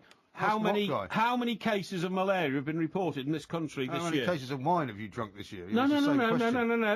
You see, trying to avoid it again. Trying to avoid it when I get down to the nitty-gritty, when my analytical mind actually focuses on the situation. How many cases of malaria have been reported in this country? I don't think any have. Well, there you go. We can't have mosquitoes then. Well, I don't think that's true. You can have mosquitoes that don't have malaria. Oh, rubbish. Utter rubbish. Mosquitoes carry malaria. That's why if you go to a country that's got mosquitoes, you might as well say rats, you have to might as well say rats carry the plague, but they don't all do they? People don't get bitten by rats. People don't get bitten by rats, Mike. When you're sitting in your garden, you don't suddenly, and you're sitting there, reading your paper, having a cup of coffee, you don't suddenly go, oh, what was that? And you look down and you've got, like, teeth mark in your feet because a rat's suddenly nipped out of a bush, bitten you, and nipped back. It's very rare. But almost as rare as getting bitten by a mosquito. I was about to say to you, but when you're sitting there, you can get midges swarming round your head, as you've just explained. But they don't bite. But if those midges are mosquitoes, they would be I want to know. They'd be coming for you because they want the blood out of your body. Now, here's what I want to know. I want to know how to keep the midges away. So text me. You can email me, of course, and send it. That's easy. That's easy. I'm not asking you. Courtesan cream. I don't want you to tell me. Cream. Here's a text from somebody who says, I thought Logie Baird lived in Yellowstone Park with his mate Boo Boo. Yeah, very good. Thank you very much indeed. Loads more to come next on TalkSport. In the village, the quiet village, the lion sleeps tonight. In the village, the quiet village, the lion sleeps tonight.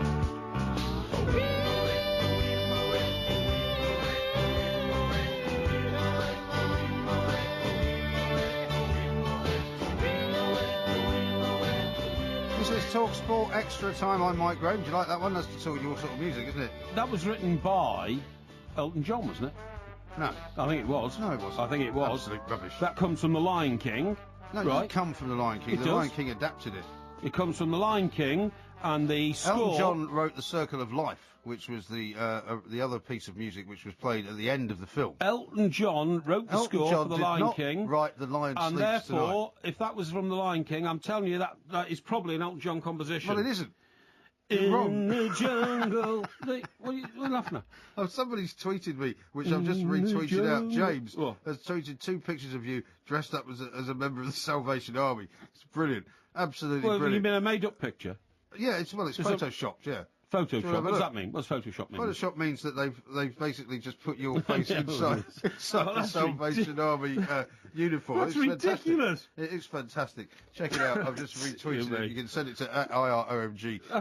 That's very cruel. And by the way, why would anybody have any shame in being a member of the Salvation Army? They're here only to do good. It's an outmoded, ridiculously I see. So Victorian organisation. Christian values and living a decent life and trying to be nice to people and helping the disadvantaged, that's outmoded, is it? It is, yeah. In your world, it's sexist organisation. Sexist? I'm not in favour of them. Because they don't have equality for women. They do. They have women in their ranks as well as men. Yeah, I know, but they don't actually have any officers who are women, do they? I've no idea. I don't know. I'm not an expert in the Salvation Army. We're not talking about that. We're talking about sleep deprivation now, because we spotted a story earlier in the week that said if you don't get enough sleep, it can affect your memory. And I'm wondering if this is what's been affecting you, Porky, because ever since you've been working on these late shows with me, your memory seems to be getting worse and worse. There's nothing wrong with my memory, mate, except to memorise at every corner the stupidity of some of the things that I have to contend with when you're here with me. Well, let's talk to Dr. Chris Winter, let's do that. A very renowned the brain expert. He's the owner of the Charlottesville Neurology and Sleep Medicine Centre, and he's been practicing sleep medicine and neurology in Charlottesville, Virginia, since a very, very long time ago, 2004. Dr. Winter, a very good morning to you. Good morning to you all. It's great to hear from you. Yeah, thanks for joining us. We've got there's a report that's come out. I think Mike Parry will tell you where the report's from. I think it was in Michigan somewhere, wasn't it? It was, yeah. Doc, good to have you on the show. Thank you very much indeed. Dr. Kimberly Fenn, a psychologist at Michigan State University, who was part of a study which took place, said we found memory distortion is greater after sleep deprivation, and people in the modern day and age are getting less sleep each night than they ever have. And these findings are start to worry scientists. Absolutely. No, I think that sleep deprivation, even small amounts of it, can have pretty profound effects on memory. Yeah, when I was young, I remember I would play video games and have difficulties with, getting past a certain level, but then I would go to bed and I would wake up the next morning and always do better at the video game. So our brains do a very fantastic job of consolidating and improving memory when we sleep. What, you mean a brain that is asleep, so to speak, or the brain inside somebody that's asleep, stores information? If somebody was standing next to the bed and read a poem to you, would you automatically take that in and be able to recite it when you got up the next day? I'm not sure. That's a good question. A lot of people have tried to learn different languages by listening to tapes as they sleep. Yeah. I'm not sure it works that way, but certainly if you're studying information and pull an all-nighter and try to recite, certain, specifically memorization kind of material, it's very difficult to show memory improvement when you don't sleep. Your brain actually works on that when we sleep, which is the reason why a lot of times if you think, what was the name of that girl that I dated in high school, and you can't remember her name, and then you go to bed, and when you wake up the next morning, the first thing that pops in your mind is Laura Billings. There it is. It just kind of pops into your head. So your brain works on things. Sleep is a very dynamic process. It's a very dynamic process, but it's also a very different process from place to place and from time to time, because, I find myself, because I work overnight at the moment, Dr. Winter, I find that sometimes I have very disturbed sleep during the day because it's either very hot or it's very light, and, I don't have, say, 7 hours in a row. And, presumably there's a difference between light sleeping and heavy sleeping in terms of your brain activity. Absolutely.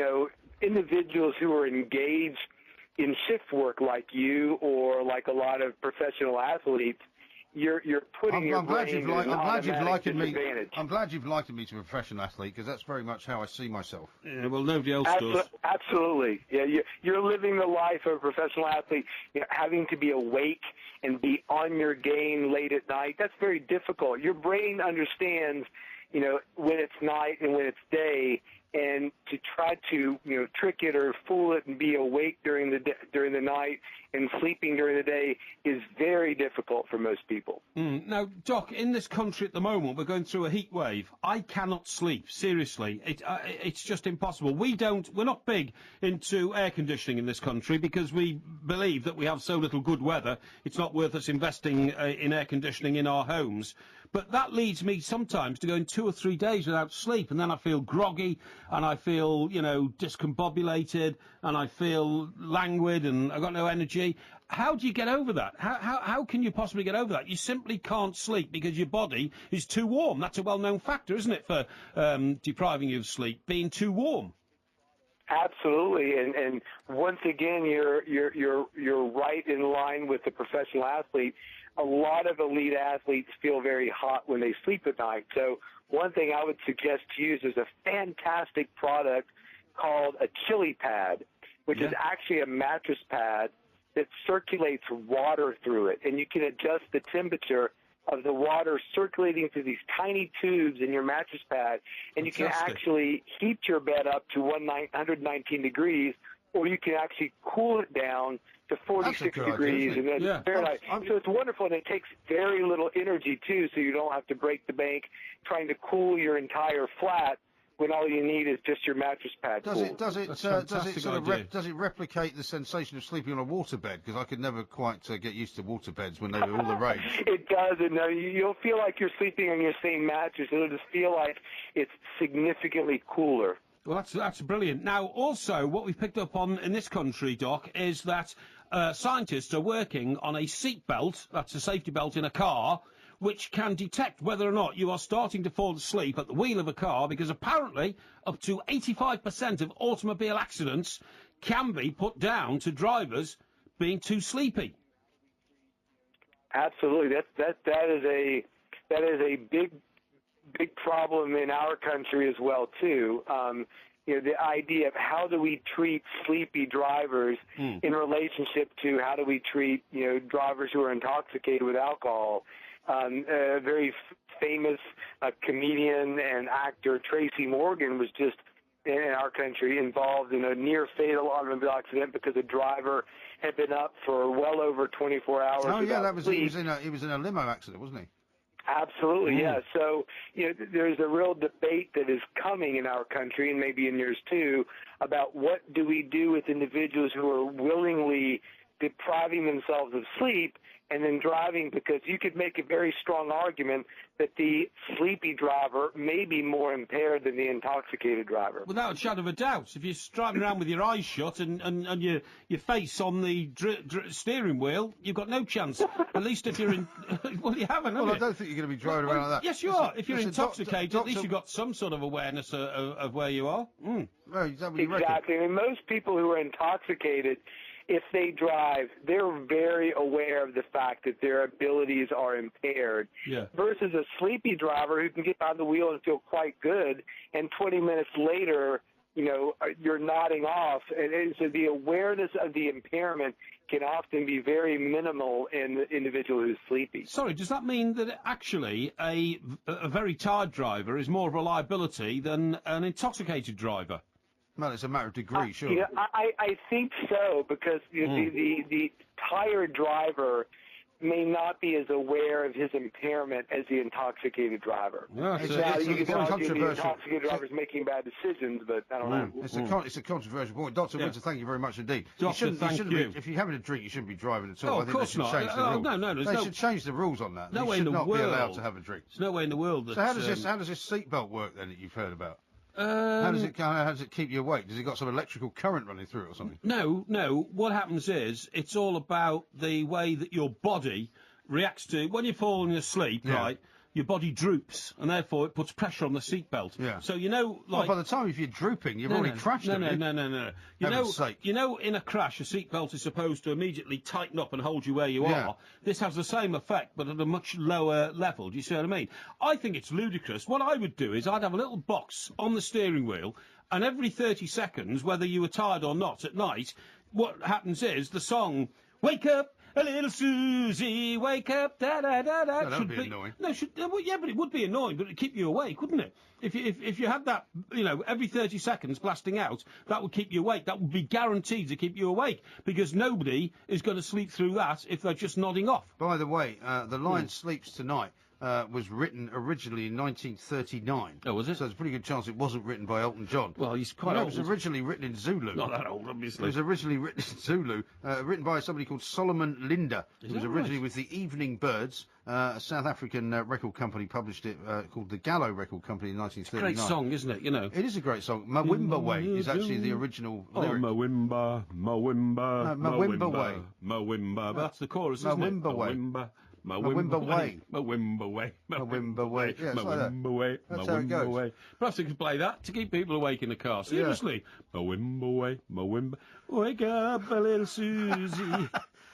We're going to take a little break now. The Transfer Circus is coming next. Talk Sport. On air, online and on TV at Freeview Channel 723. And now it's time for the Transfer Circus. Clowns to the left of me, jokers to the right. Here I am, stuck in the middle with you. Yes, I'm stuck in the middle with you. And I'm wondering what it is I should do. It's so hard to keep the smile from my face. This is Talk Sport Extra Time, and myself and Mike Parry are here. We're joined by Ben Fletcher as well. He's going to tell us what all the stories are in the papers about the transfer rumours, the transfer facts, and we're going to be, of course, referring to quite a lot of stuff that's on the website, talksport.com. Let me just tell you, by the way, before we get into that, a couple of people have reacted to our conversation about mosquitoes. George says, Mike, I've had 5 midges in my room this evening. I managed to get them all after they landed on my skin before they took the dreaded bite. They definitely have increased in numbers this year. Neil from Bolton says, Mike, maybe they are male midges. It's only the females that bite. Yeah, but they're not mosquitoes, are they? Oh, never mind whether they're mosquitoes. Yes, I am minded if they're mosquitoes. Ken, who says he's an insomniac... You keep going on about mosquito. We don't have mosquitoes in this country. You're all mad. Ken is an insomniac in Salford who says, I just made a cup and there's a moth the size of a chicken bashing into the kitchen window.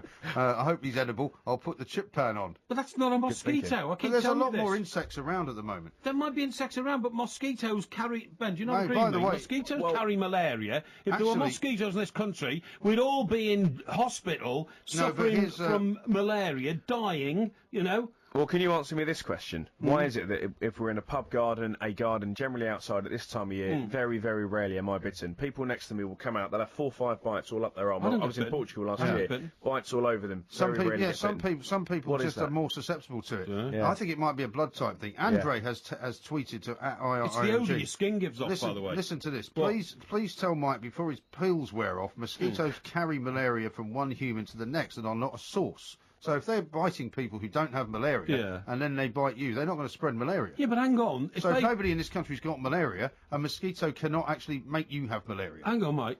If a mosquito has flown all the way from sub-Saharan Africa to this country... That's a long way to fly. Yeah, I don't think they've flown that far. Well, where else do you think they come from? They come from eggs. It's probably bitten somebody in sub-Saharan Africa. You really think that they've swum across the ocean or something? What do you think the wind does to sand? The wind blows Saharan sand into Europe, doesn't it, Ben? It right? does. So, thank you. Thank you, you sand numbskull. isn't alive, is it? Thank you, you Sand isn't alive. So, I don't care. It could blow a swarm of mosquitoes here. That's the only way we get mosquitoes. It would take them thousands of years to get here, though. They'd be like great-great-great-grandparent Aussies. You know and what I mean? Rubbish. How long did it take the sand to get here? About 24 hours.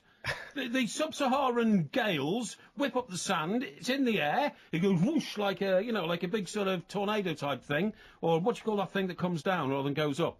You know, not the tornadoes. It sucks water up all the time and all that. A water spout. Water spout and all that, except it's a sand spout. The sand goes in the air, it goes arcs right over into Europe, comes down here. Of course there's going to be mosquitoes involved, but that's the only way mosquitoes get here. Those mosquitoes will have bitten people in sub-Saharan Africa, therefore they're transferring malaria. But otherwise there are no mosquitoes. You've just your own story, because if that was true, then people here would be getting malaria. No, they're not, are they? No, of course they're not, because there's no mosquitoes. So they're not being blown here? I'm saying that's the only way it could happen, and it doesn't happen because there aren't any. Well, listen to this. Peter says, here in Sweden there's an unreal amount of mosquitoes this year, and we get bitten all the time, but no one's ever been infected by malaria. Exactly. You don't get mosquitoes in Scandinavia, well, they're in Sweden. I mean, that's utter rubbish. It's like saying you He's in Sweden, It's like saying you get snow in Botswana. It's rubbish. It's absolute rubbish. You're mixing up all your climatological. Should we talk about the transfer? I'm actually quite interested in this, and I was just going to say, I've not seen many wasps this year. Last couple of years, I think wasps are. I know you said you've got a fascination for bees, Mike, but the wasps are on the decline. I haven't seen the country file this, you know. Is it? Do the transfer I'm in the wrong studio, sorry. Yeah, absolutely. You're down the road for that one. And tell us about the transfers. Well, I guess the big one is, West Ham are in the market for a new striker, because Andy Carroll's now as David Sullivan has exclusively told the station. That was an incredible interview, What do you think of that, Ben? What do you think Sam Allardyce is going to do when he gets up in a few hours' time, right, it's now coming to 4 o'clock, and suddenly hears, because he's going to hear it all on Talk Sport, breakfast show going to go massive on it, fantastic interview, the greatest interview I've heard with the boss of a football club ever, I think, talking about his manager. Well, absolutely, and Sam Allardyce is a very thick-skinned manager, but he's going to wake up, and I think if he will, presumably hear the whole interview on Talk Sport, and it's on our website, talksport.com, he must be thinking, what? This is, my boss has phoned in, and he phoned us. Exactly. He phoned the sports bar last night, and told us a whole load of things about Allardyce, about Carroll, I wonder whether he himself might be wondering whether he did the right thing, because maybe he didn't. He did one of two things going on here. Either he knew exactly what he was doing and he wanted to get his thoughts out. Who, Mr. Sullivan? Yeah, or Mr. Sullivan. Yeah, or perhaps he decided at a moment. Or perhaps you're suggesting he didn't know what he was doing. Is that what you're saying? No, I'm saying that perhaps he. You're saying either he knew what he was doing. Well, the antithesis to that is, or he didn't know what he was doing. No, the antithesis to misguided that is that he came on to talk about Andy Carroll, but he ended up saying a lot more, as is often the case, as you know, when you interview people, they sometimes give away a bit more than they meant to. And I wonder whether he might wake up this morning and say, I wish I'd just stuck to Andy Carroll. Yeah, exactly. I doubt that very much indeed. I've never known Mr. Sullivan to utter a word of regret about his very specific statements that he's made over the years. I mean, I've actually heard him criticise Karen Brady in the days when they were at Birmingham, and she was a young chief executive and all that. He's merciless when it comes to him talking about people for whom he's paying. You know, that's the way he works his business life. He doesn't shrink from offering his, forthright opinions, does he? So what's the betting on who he's going to be able to get to replace Andy Carroll? Well, because presumably he doesn't want to pay another 15 or 17 million. Well, exactly, and it's cost West Ham something ridiculous like £12.5 million per goal that he's scored in the rare time that Andy Carroll's actually been fit to play. Is that including his wages? That's from his wages. That's gone up a bit, hasn't it? Absolutely. Well, you said it was 7.5. Yeah, but that's on the transfer fee internal alone. Screen of ours. Yeah, and that's on the transfer fee alone. You know, will you just pay a bit of respect to the people around you? It's very difficult. And, it's very hard. And what's the internal screen saying now? It's saying the internal fire. Okay. So what should I have called it then? External screen? It's a television. It's not a television. Considering you spent about half an hour telling me how much television was ruining your life. How much? Can you not say television? Is that it? Ben, I'll just address you if you don't mind. Okay. How much do you think Andy Carroll's getting paid a week? Do we know? I know is it about 80 grand? I think it's in the region of about 100 grand a week, isn't it? Is it? I'm led to believe that. Yeah, this is unbelievable. But I think the point is, it's a large sum of money, and he's still going to be paid while he's injured. That's and what West I mean. Ham. So another 4 months. Incredible, isn't it? Another 4 months is 100 grand a week. But they're moving into a new stadium. They haven't got pots of cash, West Ham, at the moment. Well, they haven't sell the ground, haven't they? Who are they going to... Well, no. I mean... I thought the if you're trying to work out in your head how much that is, it's about 1.5 million for 4 months. Well, I knew that. 16 weeks. No, I can see your little brain was trying to work it out. 16 weeks at 100 grand, that's 1,600. Yeah. So it's 1.6, isn't it? Reportedly, 100 grand a week. We understand that he's on 100 grand a week. Now, that's going to hurt West Ham. And when David... It's just ludicrous. But when he says he's going to replace Andy Carroll, is that a permanent replacement? Hang on. What are you laughing at now? Sorry, what are you doubling up with laughter now? 16 weeks at 100 grand is 1,600. That's what you said. Yeah, it's 1.6 million. No, it's 1600s. I said hundreds, not 100. Okay. 1600s of thousands. 1600s of thousands. Thousands of thousands. Yeah. But, that's quite some more instructions for you on the internal screen in a minute. The other big story today is Didier Drogba. Jose Mourinho says he wants... obviously, it's been mooted for a couple of days. I think it's just laughable, you know. But Jose Mourinho says he wants him back. I'll tell you what I think is a better one than that, though, is what some of the back pages have got. Peter Cech supposedly saying to Jose, I'm not interested in being the second goalkeeper, which I think is more important than Drogba, really. Yeah. Why is he so determined to bring this other chap back? Thibaut Courtois. Well, I mean, he's a great goalkeeper. He's young. He probably made it possible for Atletico Madrid to get to the Champions League final. Almost kept them in it. And you'd have to say that Peter Cech, no matter what he thinks, is on his way out, isn't he? He might have one more good season. Haven't I read somewhere in one of the tomorrow morning's papers that Jose intends to rotate them? Game by game. Yeah, that seems to be the way forward, doesn't it? I mean, we saw Tottenham doing it last season with Lloris and Brad Friedel, and a lot of clubs are now saying, and Manchester City did it, didn't they, with Joe Hart and the other guy, what's his name? Pantamillion. Pantamillion. It's a big word at 3:57. Hard to say. But wasn't that strictly like Premier League and Cup games? Yeah, that's what I mean. But that's what I mean. That's the way they're doing it. And so, I think that seems to be the way forward for a lot of clubs now. They have two keepers, and one plays in all the cup games and one plays in the league. Well, why not? Because if you're a reserve goalkeeper and you get one game a year, it's a bit of a bum deal, isn't it? Unless you're Tim Krul, of course, in which case you get to come off the bench and win a penalty shootout for your side. Isn't there some guy who used to be an England goalkeeper, made one England appearance, who's number 3 at a Premier League club and gets 15 grand a week? Richard Wright. Is it at City? I think it could be. Yeah. Is it Ipswich? Yeah, it's I think it's City. I think he gets 15 grand a week, and he knows he'll never play a Premier League game. He's the third goalkeeper, but that's the deal. Yeah. That's not bad, is it? It's not bad. He doesn't even get loaned out anywhere. No, he doesn't get loaned out because he is literally his number 3. So so the reason they can't loan him out is if your number 1 goalkeeper only breaks his hand, then your number 2 goalkeeper plays, and you've got to have one on the bench, and that'll be the number 3. Yeah. I think some of the homegrown stuff comes into it as well. Yeah, he's obviously an English-born goalkeeper, but not a bad way to earn a living. Yeah, not a bad way I wouldn't mind at that all. whatsoever. But it's interesting with Peter Cech because he's a legendary player, isn't he? And you wonder how happy he'll be being rotated. But all good things have to come to an end. Yeah, talking of goalkeepers, according to the Express, Arsenal are in pursuit of Real Madrid's veteran goalkeeper Iker Casillas. Really? What for? As a coach? They've offered him a 5-year deal worth £1.4 million a year. No, as a goalkeeper, I guess. How old is he? I just told you, 33. No, you didn't. You just called him veteran. You didn't mention him. No, you didn't. No, you didn't. You just said he was a veteran goalkeeper. 11 times 3. And actually, I don't think a goalkeeper age 33 is a veteran, is it? When do you become a veteran? Does that mean in 3 years I'll be a veteran? When you're as old as Porky, that's when you become a veteran. No. If you're a goalkeeper, you're a veteran when you're 39. But at 33, you're still in middle age. I thought Casillas was a bit older than that, actually. I thought he was. Is that it then? Yeah, that's you got it. nothing else to say? Well, Ben was holding the stage. Ben was holding the stage, and there is only one story in town as far as we're concerned. That's Andy Carroll. Yeah, right, Ben. He's not going anywhere because nobody's going to want to buy him. No, stay with TalkSport because I think this is going to run and run. It will, and you'll find out all about it, of course, on TalkSport.com, should you wish to go there. Now, coming up in the next hour, we're going to go down to Australia and catch up with our regular correspondent, Sandra Lee. There's a remarkable story about a female MP down there who said something rather untoward about what she likes in a man. Can't imagine anybody here really doing anything like that. Plus, we'll be giving Porky his quiz of the week, which this week is on philosophy. He's an expert in that, of course, and we'll find out just how much of an expert he is. Shall I just read the headline to this Australian MP story before we go? MP, it's female MP, seeks, quote, well-hung, close quotes, boyfriend with plenty of cash. Who doesn't, as they say. Blimey.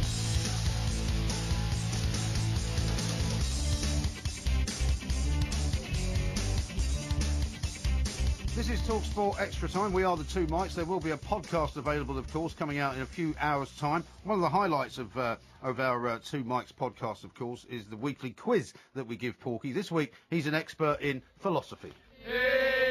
Manuel Camp was a real piss and he was very rarely stable. Heidegger was a boozy beggar who could think you under the table. David Hume could out-consume Wilhelm Friedrich Hegel, and Wittgenstein was a beery swine who was just a Schlossner Schlegel. There's nothing Nietzsche couldn't teach about the raising of the riz. Socrates himself was permanently... I'm not sure we can hear this bit. You remember that song? No.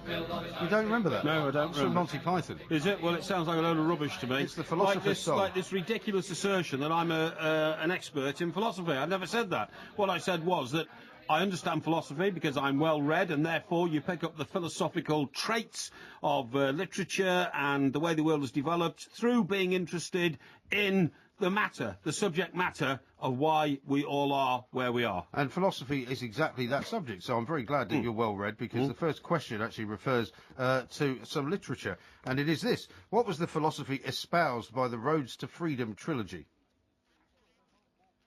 Why are you looking blankly at me? That was, you're talking about Nelson Mandela.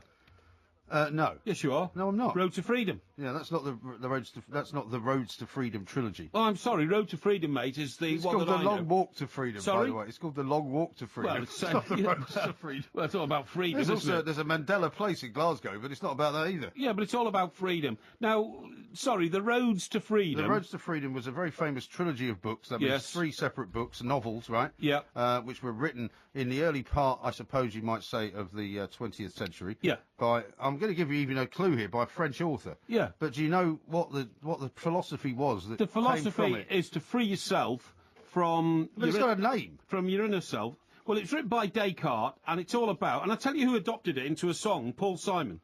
Right? He adopted it into a song. Remember that song? The problem is all inside your head, she said to me. What are you reading? I'm not reading anything. Have you got some crib notes No, there? no, I'm not reading anything. I'm actually writing down this Paul Simon song. The problem is all inside your head, she said to me. You have to look at it quite logically. I want to help you in your struggle to be free. Yeah. That was it. That was Paul Fifty Simon. ways, so many 50 levels. ways to leave your lover. 50 ways to leave your No, lover. the correct answer is existentialism. Well, I knew about existentialism. Existentialism. Existentialism. All right, question 2. No, hang on, excuse me. Existentialism is essentially when a man walks down life's road, he comes to a series of crossroads. And if he takes the right turning... What or are you the left reading turning, now? I'm not reading You're cheating anything. again, aren't you? I'm writing it down because it Where's your helps. phone? I haven't got my phone. It's outside. Is it? Because it helps me to plot it in my head.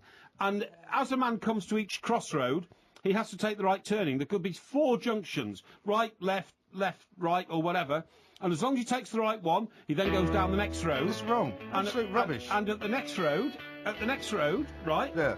This is the philosophy of Benny. At the next... Fat Benny from Crossroads. No. At the next crossroads, he's got to take the right decision again. And if during life you take all the right turnings, you end up in Valhalla. Right. That's Simple as something that. else completely. Simple as Question that. number 2. What was that nonsense music? Can you name the author of the Roads to Freedom trilogy? It was not René Descartes, by the way. I'll have to hurry you. Wait a minute. We've been over that one. I'm not doing that again. Can you name the author? I'm not doing that again. Well, we want to know who wrote it. I don't want to tell you who wrote it because it's irrelevant rubbish. Well, the person who wrote it is called Jean-Paul Sartre, who you may have heard of. Jean-Paul who? Jean-Paul Sartre. Jean-Paul Belmondo. All right. What's Here's an easy one for What's Jean-Paul Belmondo? He was an actor, French actor. Was he? Okay, I thought he was a skier. No. Yeah, go on. No. Number 3. What nationality was Friedrich Nietzsche and Immanuel Kant? German. German, very good. Correct. Oh, brilliant! This is drama in the extreme. Number 4. Teutonic. If you are a nihilist, what is your core belief? Nihilism. Yeah, well, that's an obvious answer. No, it's very not. good. No, it's not. Nihilism. Yeah. Or even nihilism. Nihilism. Well, what does it mean, though? Well, nobody knows what nihilism means. What does it mean? It means nihilistic. You're nihilistic, yes. Nihilistic. What does it mean? Self-absorbed. No. Yes, it does. No, it doesn't. Of course it does. The answer is that life is essentially meaningless. Exactly. That's what I mean. No, that's wrong. That's what I mean. Meaningless except to the inner soul. Right. You've got that wrong. I got that right. Question Meaningless 5. except to your own inner soul, okay? No, that's Nothing not else correct. matters outside your own skin. You've got 1 right out of 4. I haven't. I've got more than that right. Question 5. Can you name the author of the great British work Leviathan? The Leviathan. Leviathan. The Leviathan? Leviathan. I'm sure you're cheating somehow. I'm you're not, the only person who can cheat at a test and still actually get it wrong. Hang on. What century are we talking about here? We're talking about the 18th century. 18th century. I believe that to have been somebody like the bloke who wrote The Wealth of Nations, Adam Smith. Adam Smith. No, it's not him. Well, I know it's not him. I said somebody like Adam Smith. Well, somebody like him. Yeah, somebody like him. I'm just trying to think who's like him. Wait a minute. Leviathan... wasn't James Joyce, was it? No, it wasn't. No, he was a Irish You're not going author. to get this, are you? You've never heard of this guy. Well, the thing is, I don't want to know about the Leviathan. It has no part in my life. Well, it was a very intrinsic part of philosophy when it was written. Thomas Hobbes is his name. Thomas Hobbes? Very famous English philosopher. Well, he's so famous, I've never heard of him. Okay. Well, he's never heard of you either. No, he doesn't rate. Number 6. You should get this one. This is a slightly easier question. It's a bit more modern culture. Right. Out of the series of Harry Potter books, which number is Harry Potter and the Philosopher's Stone? I've never read a Harry Potter book. Well, you must know the sequence of the stories. I wouldn't waste my time reading such drivel.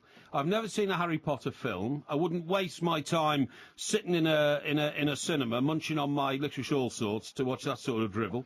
And would you like to hazard a guess? Whenever it's on the television, I always make sure I watch something else or switch it off and read something worth reading instead. No, I would say how many Harry Potter books have there been? I think there were 10. No, there's not. Nowhere near 10. More like 6.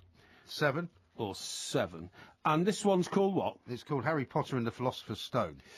Oh, that was the second one. It was the first one. No, it wasn't. That was the Ball of Fire. It was the first. That's not the Ball of Fire. Number 7. What is the origin of the word philosopher? What do you mean? What's the origin? Where did it first come from? Ancient Greek, of course. Correct. And what does it mean? What do you mean? It means philosophy. Well, ancient Greek.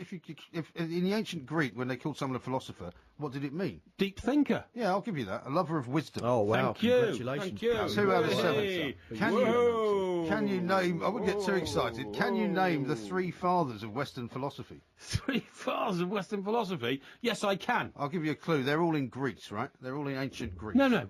I'm sorry. I don't accept that. The 3 fathers of what, again? Western philosophy. Western philosophy are, right? Go on. John Lennon, Winston Churchill, and Admiral Horatio Lord Nelson. Incorrect. No, it's not incorrect. It's not incorrect. They are, in fact. Because I don't care what you're going to tell me. You can't just make up your own answers. I can tell you who I think have most been philosophically useful to society Right, you're taking too in the long. last 200 years. You're taking too long. The answer is Aristotle, Socrates, and Plato. Yeah, they're all too old-fashioned. Nothing they said's got any relevance to today's modern life. This one should be easy for you. Load of drivel. Number 9. You've only got 2 answers right so far. Well, that's Which because it's often stupid misquoted questions. philosopher wrote the book The Prince?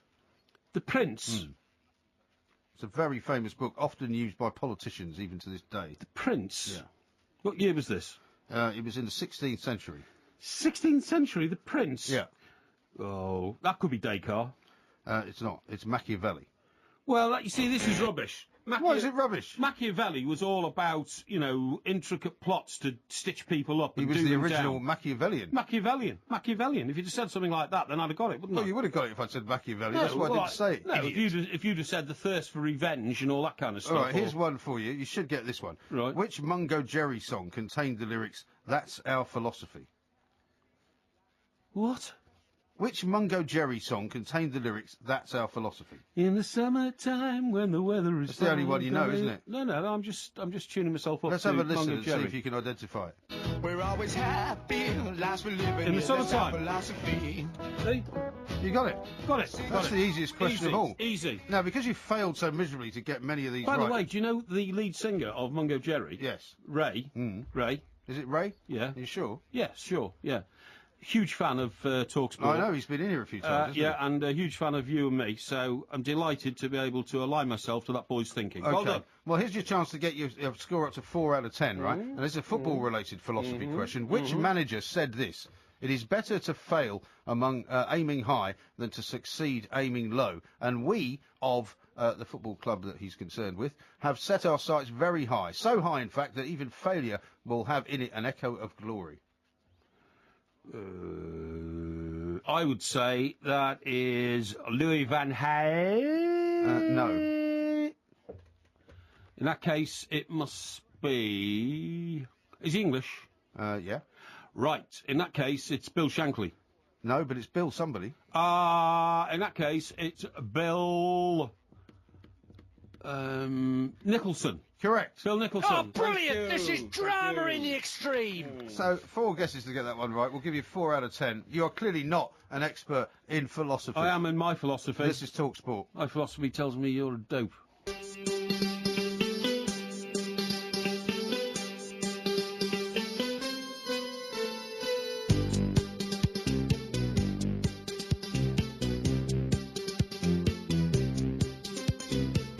TalkSport Extra Time. We are the two mics, and I've got a couple of more corrections for you, Mr. Parry. Bob has tweeted this about Carnegie. Carnegie created US Steel in Homestead, Pennsylvania, very near Pittsburgh. After adopting the Bessemer method, he didn't invent it. So, in fact, it wasn't called the blow oxygen into a furnace method. Well, nobody else was using it. Nobody else was using it. Well, he said he didn't invent it. Well, who invented it then? Well, presumably somebody called Bessemer. And where did he invent it? I don't know. Well, I'm sorry, but Andrew Carnegie took it to America and made himself a billionaire and built America with Carnegie Steel. So whoever our correspondent is, thank you very much indeed for your information, but it's misplaced because I'm right. Carnegie invented the method of producing steel at 1/10 of the price it had been produced at previously. That is a fact. Put that in your pipe and smoke it. Yes, OK, thank you very much indeed. Let's talk to Sandra Lee, our correspondent down under in beautiful Australia. Sandra, very good morning to you. Good morning to you two chaps. Yeah, good morning, Sandra. Now, Mr. Parry's on a real roll tonight. He first attempted to tell us about Carnegie starting up his steel business because he'd invented a new method which wasn't true. He also thinks that mosquitoes carry malaria all the way from Africa to here, blown here by the sands over the course of 24 hours. And finally, that The Lion Sleeps Tonight was written by Elton John. So anything that we come up with now, of course, will be like music to his ears. We've got an amazing story to talk to you about, and Mr. Parry's going to introduce it. I mean, honestly, Sandra, I'm almost embarrassed to talk to you about this story, but it's a lady who must be very well known to you, Jackie Lambie, Tasmanian, who took a Senate seat in the Australian Parliament 2 weeks ago, has now given us some indication of the sort of boyfriend she'd like to meet. And this involves a man who's very rich, plenty of cash, but also, how can I put it delicately, rather well endowed in the trouser department. That's exactly what she has said, on radio no less, and she makes very little apology for it. She said she's a woman and she knows what she wants. She's already got a solid 24 years of age. I think she's rather refreshing, actually. She looks a bit, I don't know whether you know this woman in England, but she looks a bit like Caroline Flint, who's an MP here, who used to be in government in the Labour Party, which is now has got a shadow government position. But she's not an unattractive woman. She's 43 years old. I think if more MPs said things like this, they'd be taken a bit more seriously, wouldn't they? Well, it depends. I mean, you have to ask a question yourself first. Would you ask a male politician on your radio show, what they wanted in a woman? Well, that's an interesting point, actually, because, of course, if a male had said something similar, that he was looking for a woman with loads of money and large breasts, I suppose he would have been hurled out of Parliament straight away. Well, yeah, exactly, because the Prime Minister recently got into hot water for winking at a radio presenter when a woman who was a sex worker came on the line to ask him a question, and sort of, the radio presenter rolled his eyes and the Prime Minister responded with a wink as if to say, that's all right, I can manage this one. But he got absolutely pilloried from one post to the other, and it was considered sexist, and he'd breached all sorts of things. So imagine had he or any male politician came out and said they want a woman with big knockers, they'd be in trouble. Yeah, exactly. Now, can I tell you something else about Ms. Lambie, which of course, old Mike Graham on my left here in this studio doesn't know anything about Sandra. Miss Lambie spent 10 years in the army before embarking on her political career. She rose to the rank of corporal, but was demoted after being charged with assaulting an army colleague whilst drunk. So, I mean, what kind of a woman is this? I mean... Sounds right up your street, could be the first Mrs. Parry. I was about to say, are these the sort of people now running Australia? Well, that's right. I mean, she did. She lost a stripe for that, taking a swipe at another bloke. And I reckon that had she hit him, he probably would have gone down. But she missed him. But she still got demoted, and she wasn't very happy about it. And then got thrown out the army. I mean, it's a bit too much. Anyway, listen. Is she generally regarded as a bit of a joke as a politician then, or is she somebody that has kind of has split the vote, as it were? Do people quite like her? Well, I think for, engaging mouth before engaging brain, people are quite amused by it at the moment. I think they're going to get a big fright when politics starts to happen and she gets a say in the Senate.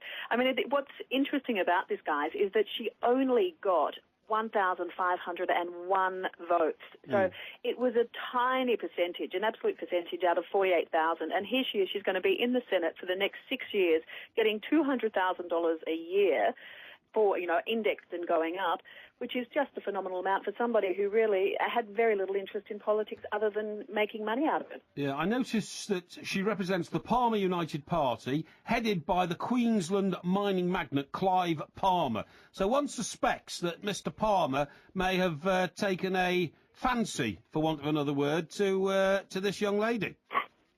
Well, I don't know about that. I think his wife might have something to say about that. I'm sure she would, yeah.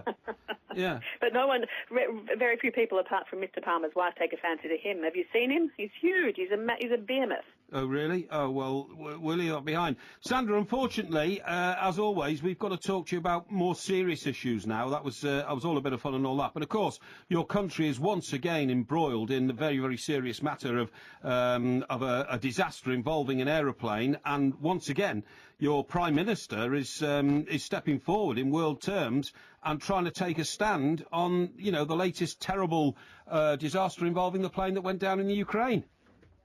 I know, and I think he's done a marvellous job, and I think just about there's universal agreement on that. He's led the way, and by pointing the finger directly at Putin and the Russians who are supporting the separatists, and now by getting involved in the search for the bodies. I mean, it's just such an immeasurable tragedy. I can't imagine what those poor families are going through. No, I mean, the problem for a lot of the families, of course, is that the identification process is going to take an awfully long time, not least because of the way that these Russian separatists stood in front of anybody who tried to get anywhere near the crash site and just wouldn't let anybody in for days at a time. And now that some of the bodies are being repatriated back to the Netherlands, I mean, nobody really knows, presumably, which bodies they are. And so if you are in Australia and you're trying to get, the body of your relative back, it could be a very, very long time before that happens.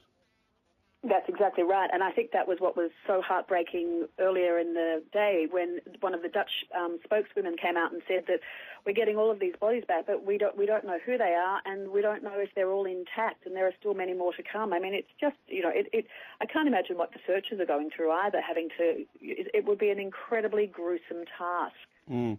What's the position, Sandra, in relationship to Australia's political and diplomatic relationship with Russia prior to this happening? Because, as I'm sure you know, you're very well read, Europe's got a big problem in that we're dependent in a big way on trade with Russia. We're dependent on gas coming from Russia. In the UK, we're dependent on vast wealth being brought into this country by Russian oligarchs. What is the position with Australia and their relation to Russians?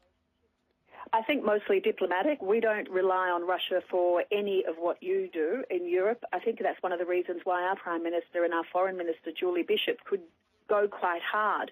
They weren't constrained by the same sort of relationships that that Europe has, especially.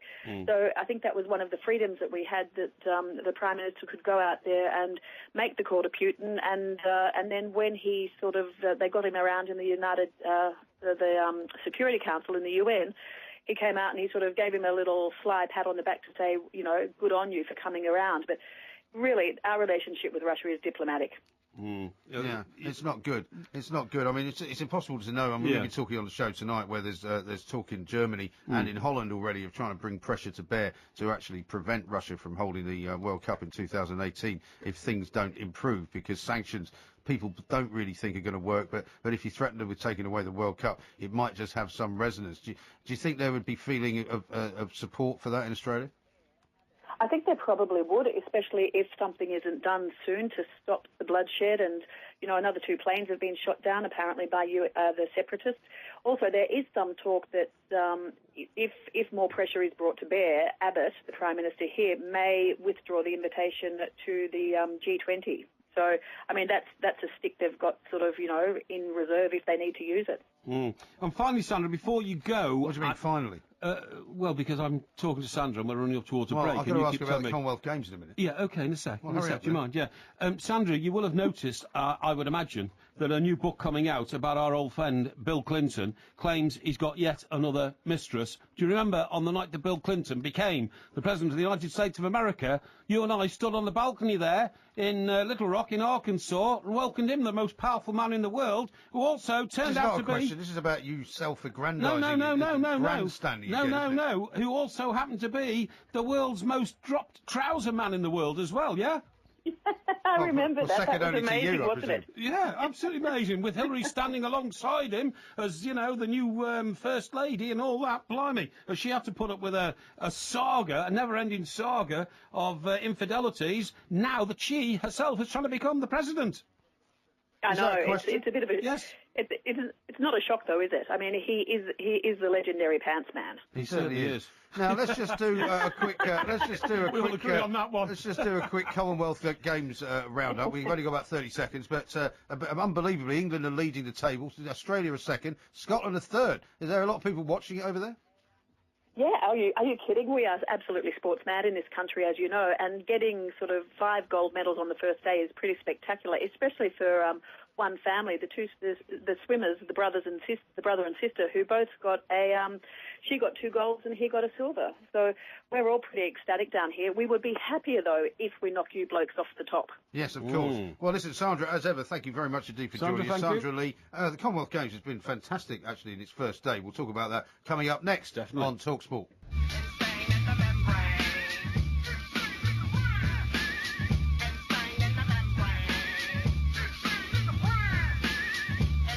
This is TalkSport Extra Time. I'm Mike Graham, he's Mike Parry. Together we are the 2 Mikes. There will be, of course, as per usual, a podcast coming out in a few hours' time. Just check Twitter and check the iTunes chart as well, where you can find us. A couple of texts here. Peter in Sheffield, the home of steel, of course, in this country. Steel City. Has got some information for you. Bessemer steel was invented by Charles Bessemer, a forward-thinking 18th century engineer from Sheffield. The method, as you quite rightly described earlier, used blowing air into the crucible.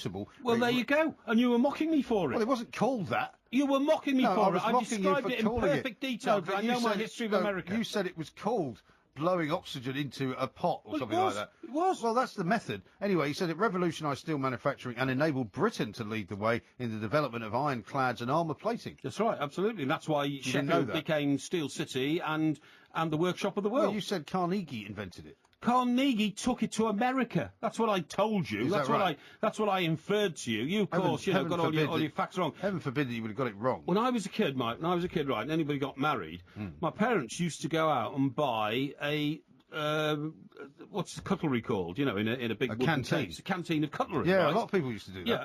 And this cutlery had to come from Sheffield. Yeah. I mean, it absolutely had to, made and manufactured in Sheffield. These days, if you go and try to buy a canteen of cutlery, it's very old-fashioned now, but some people do, you can't find a canteen of cutlery made in Sheffield. Where is it made now, then? Well, I don't know, in China or something like that, I suppose, or something like that. But, I mean, you know, that's... why... Well, British Steel kind of just shot itself in the foot. Why really, we never hung on to our traditional industries, I have not the slightest idea. Well, it was because they were too expensive. Well, maybe they were too expensive, but maybe we just weren't very good at it. We were very good at it. How come the Germans hung on to their manufacturing industry? I mean, there were two things that happened to our manufacturing industry. One, the unions became too powerful before anybody started accusing me. Yeah, but again, we should have got that right. Yeah, well, hang on. We should have got that right. Before people accuse me of being some mad right-winger, it's quite simple. The fact that the car manufacturing in this country was lost to places like Germany and other parts of the world. Well, Japan, because of the disruption to production and to all the strikes that went on. And also, there was sabotage that went on so that the product itself was not good. But in the case of steel, steel was actually still very good. But it was because of the amount of money that we had to pay the workers that it became too expensive to do. Well, just another reason was that our shipyards became so outdated and decrepit that we couldn't build any ships anymore. Did you see the start of the Commonwealth Games last night? I put it on at 8 o'clock, expecting to see the opening ceremony, and in fact it didn't start till 9 o'clock, so there was an hour of kind of preamble, right? Including a rather interesting kind of opening by Billy Connolly, which was very good. I don't know if you saw it, but also it showed pictures of all the old cranes being basically knocked down into the Clyde. Yeah, exactly. The old shipbuilding cranes. I mean, they still build ships on the Clyde, just not as many. Yeah, that's right. I used to live in a street in Wallsend, right? In Newcastle, where at the end of the street there's that legendary picture of the massive hull of a ship looming up behind little terraced houses. I lived opposite one of those. Swan Hunters. I lived opposite BAE shipyard in Glasgow. Yeah, that's right. And actually saw them launch a ship. Yeah, that's right. Yeah, and Swan Hunters there. That's now all gone, and there are two reasons. Firstly, union control and all that. But secondly, the places we used to build them, the harbours weren't deep enough to launch the ships that were needed. Like, you know, giant oil tankers simply couldn't be built on the time. No. Because the draft of the river wasn't deep enough. Well, also, you couldn't launch it across the river, could you? No, you couldn't. I mean, it wasn't long enough. The other side. They actually did one of those in Scotland, where they launched it because they were building this ship in bits, I think. Yeah. And they launched the bit of it that they'd built, and because of the way they'd done it, somehow, it hit the opposite side of the fence, the opposite side of the river. Yeah. And caused chaos. And did cause a bit of chaos, would have done, yeah. Wasn't very good. Now, here's another one from you, from Gordon, Big Gordon in Newark Hill, up in Scotland. Morning, Mike. It's good to hear Mr. Parry. He is the Professor of Piffle and the Governor of Guff. Oh, really? And then he says, I'm on the Gers. So he's a Rangers fan. I quite like the alliteration that he's put into that English expression there. And you would say he's correct as well. Well, I wouldn't say he's correct, but I'm happy to debate the sanctimonity of my knowledge. Sanctum what? You know, you heard what I said. Sanctimonity. Yeah, that's right. That's not a word. I've got something to pick you up on, actually. Right, go on. Esther, we were talking about an Australian politician down under there who had a rather interesting turn of phrase. Esther McVeigh, who was promoted into the cabinet as one of the many women that David Cameron's now surrounded himself with. Yeah. She's from your part of the world, isn't she? She is. Because she was on TV the other day and gave an interview and said these words, "Alls I'm saying is..." Now, the only other person I've ever heard saying that is you. Is it some kind of colloquialism from the Northwest? I don't think I use that expression, do I? You do, all the time. Do I? Yeah. All I'm saying is... Yeah, just hear yourself saying it. I think I actually say, and I know I say this because my mother's told me, the point of the story is... You do say that. Right, so the point of the story is... Well, that's all part of bingo. Porky bingo. All's I'm saying... Well, look... You say all's I'm saying all the time. What is wrong with saying all's I'm saying is? Well, it's not correct. Because usually you're challenging me, you're rabbiting away, interrupting what I'm saying, and I have to say, look, all's I'm saying is... Yeah. Bingo! And then I have to get my point over. But it's all I'm saying. It's not all's I'm saying. Anyway, she was told off for it. So really, who by? By everyone who said that it's not proper English. It's not. There's no point looking at the picture. That's just a picture of her, Esther McVeigh. She used to be on GMTV. Look at this. You remember her, don't you? For goodness sake. There was a picture of her on GMTV with a very slimline Eamon Holmes. Yeah. So it was quite a long time ago. She's a very attractive woman, Esther McVeigh. I could see your eyes start to swivel around in your head when I showed you the picture. Not at all. That's. But anyway, that's not the story. But when she did appear in an interview as a government minister, you should at least use the Queen's English, should you not? Do you not agree? I think it's honestly, it's nitpicking. All's I'm saying, or all I am saying. I'm saying. That's what you say. You used to say all the time. Honestly, I've got better things to worry about. I've got better things to worry about, Mike. Honestly, tell me in a minute I've got to go home, and I've got to get, wrangling with life's problems again. Do you think I'm really worried about the fact that you are picking me up on where an apostrophe goes in a commonly used English expression, which I have made famous? Well, as a major communicator, I think you ought to speak correctly as often as you possibly can, and not teach people the wrong way to speak. Because people... a few things to you which wouldn't be acceptable to our audience. I see. Well, when you do go home later, will you be watching the second day of the Commonwealth Games? Because, I don't know, it sounds to me like you didn't watch the opening ceremony. I didn't watch the opening ceremony because I was busy with other things at the time. Were you out? Sorry? Were you out? No, I was in, but I was computerising rather than watching the... How's your phone, by the way? Goggle box. My phone's fine. It hasn't melted since you put the new battery in? No, it hasn't. No, by the way, that's my knee's still a bit dodgy, but the battery in the phone is working. Well, so happy days. And what about your teeth? Did you have one of those done this week? I had a crown put on this week, but I've got 2 implants to come. So you've still got more torture? Oh, I've got to have... I mean... You're going to be going every week now. What they do with the implants, by the way, is they drill a hole in your jaw, or your gum. Sounds painful. In your gum. Then they sink a metal bracket into it, which has got screw marks inside it. And then, when that's settled in, and bone and gum have grown around... It's a kind of construction grown job, around it, yeah. Then they put a screw in it, and they leave that for a bit until, a bit of bone and gum grows around that, and then they put a false tooth on top of it. But your bones aren't still growing, and your gums are receding, so how does that work? Well, you've got to, they have to take X-rays and make sure you've got enough gum left to put a screw into. Otherwise, they're screwing into your gob, really, rather than your... Yeah, it's kind of pointless activity. Yeah, that would be a bit pointless, yes. Well, we're going to talk about Tutankhamun and pubs coming up next. Okay. Only we could put those two subjects together. Let's we do are that. the two mites to talk sport.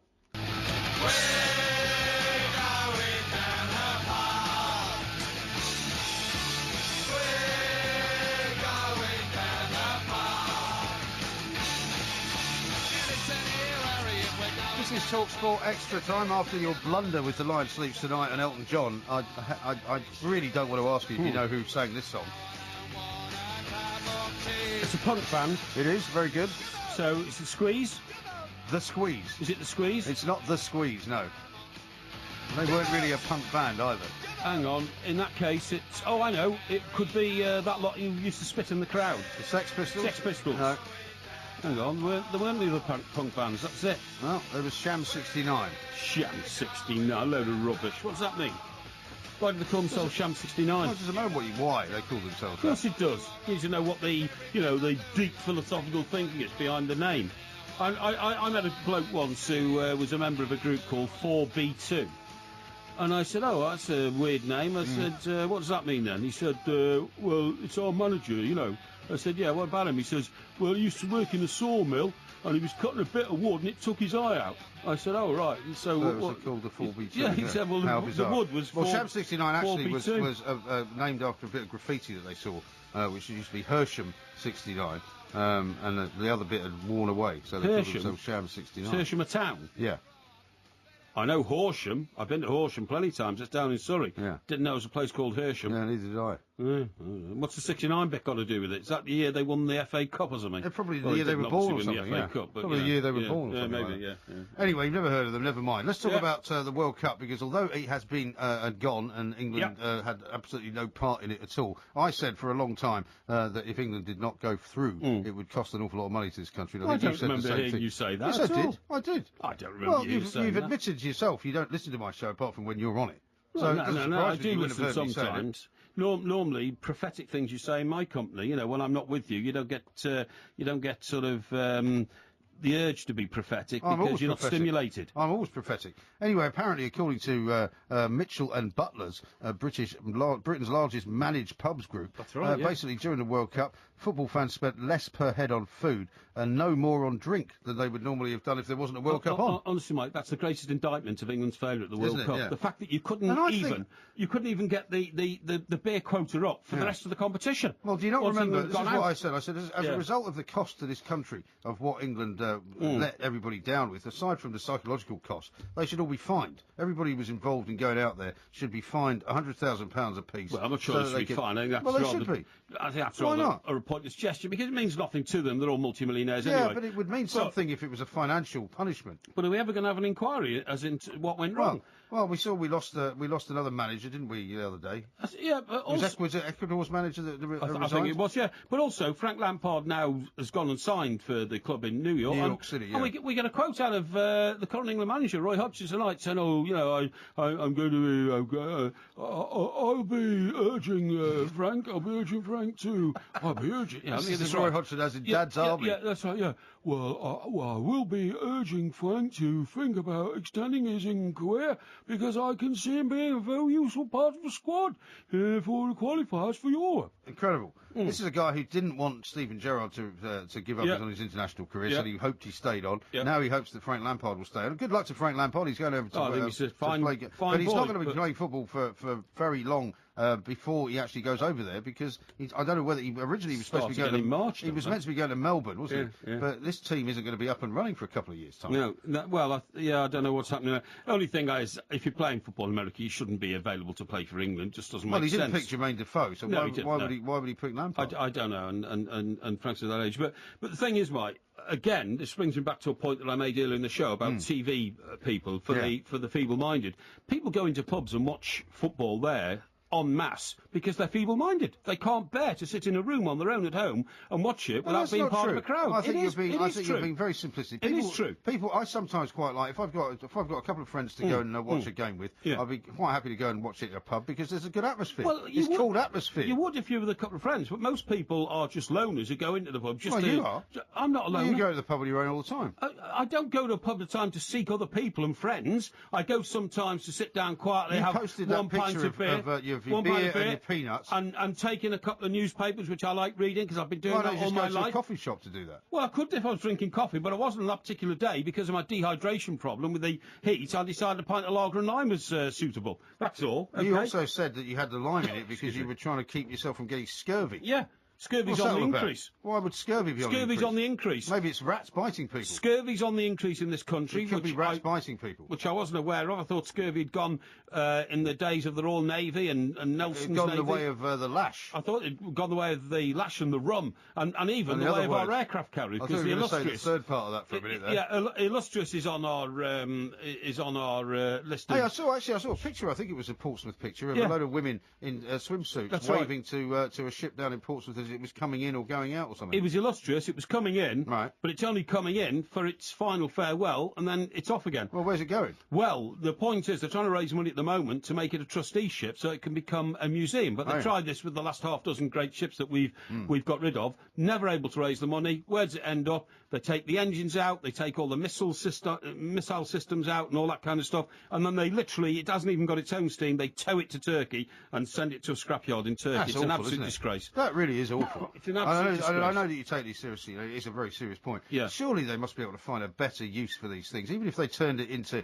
something that school kids could go and look at. Well, they tried to do that all the time. They never get the funding to do it. It's an absolute disgrace the way the Royal Navy in this country's been treated. And I blame Mr Cameron himself because he made that ridiculous decision to pension off the Ark Royal early, which was the flagship of the Royal Navy. Didn't have any aeroplanes. Well, we talked the other week, didn't we, about this new aircraft carrier, which is not going to be ready for another, 20 years or something? 2020. And it's got no planes on it. We can't afford to build any planes to put on it. Can't afford to run it when we get it. It's laughable. Ludicrous. And actually, going back to this whole kind of situation with the Ukraine and how it's all going to work out in the end, the idea that Britain is going to be in any way militarily capable of doing anything is a complete and utter nonsense. So, but by the way, getting back to the scurvy, because we're talking about the Royal Navy, that survey... Where have you seen that scurvy's on the increase? Then? Scurvy's on the increase, and I tell you how they found out. One of your medical reports. No. I tell you how they found out. They found out because gout is on the increase in a big way. Now, I've got this report. I read all these medical magazines because I've got a tricky heart, and a dicky heart, I should say, not a tricky heart. Probably is a bit tricky as well. Bingo! But the point is, I have to keep my own things. Now, listen to this here. The number of Brits admitted to hospital with gout has quadrupled in 10 years. How about that? 10 years. That doesn't surprise me, because of the rich food they're all eating, presumably. Well, it says cases of the agonising arthritic condition soared to nearly 87,000 in the past year.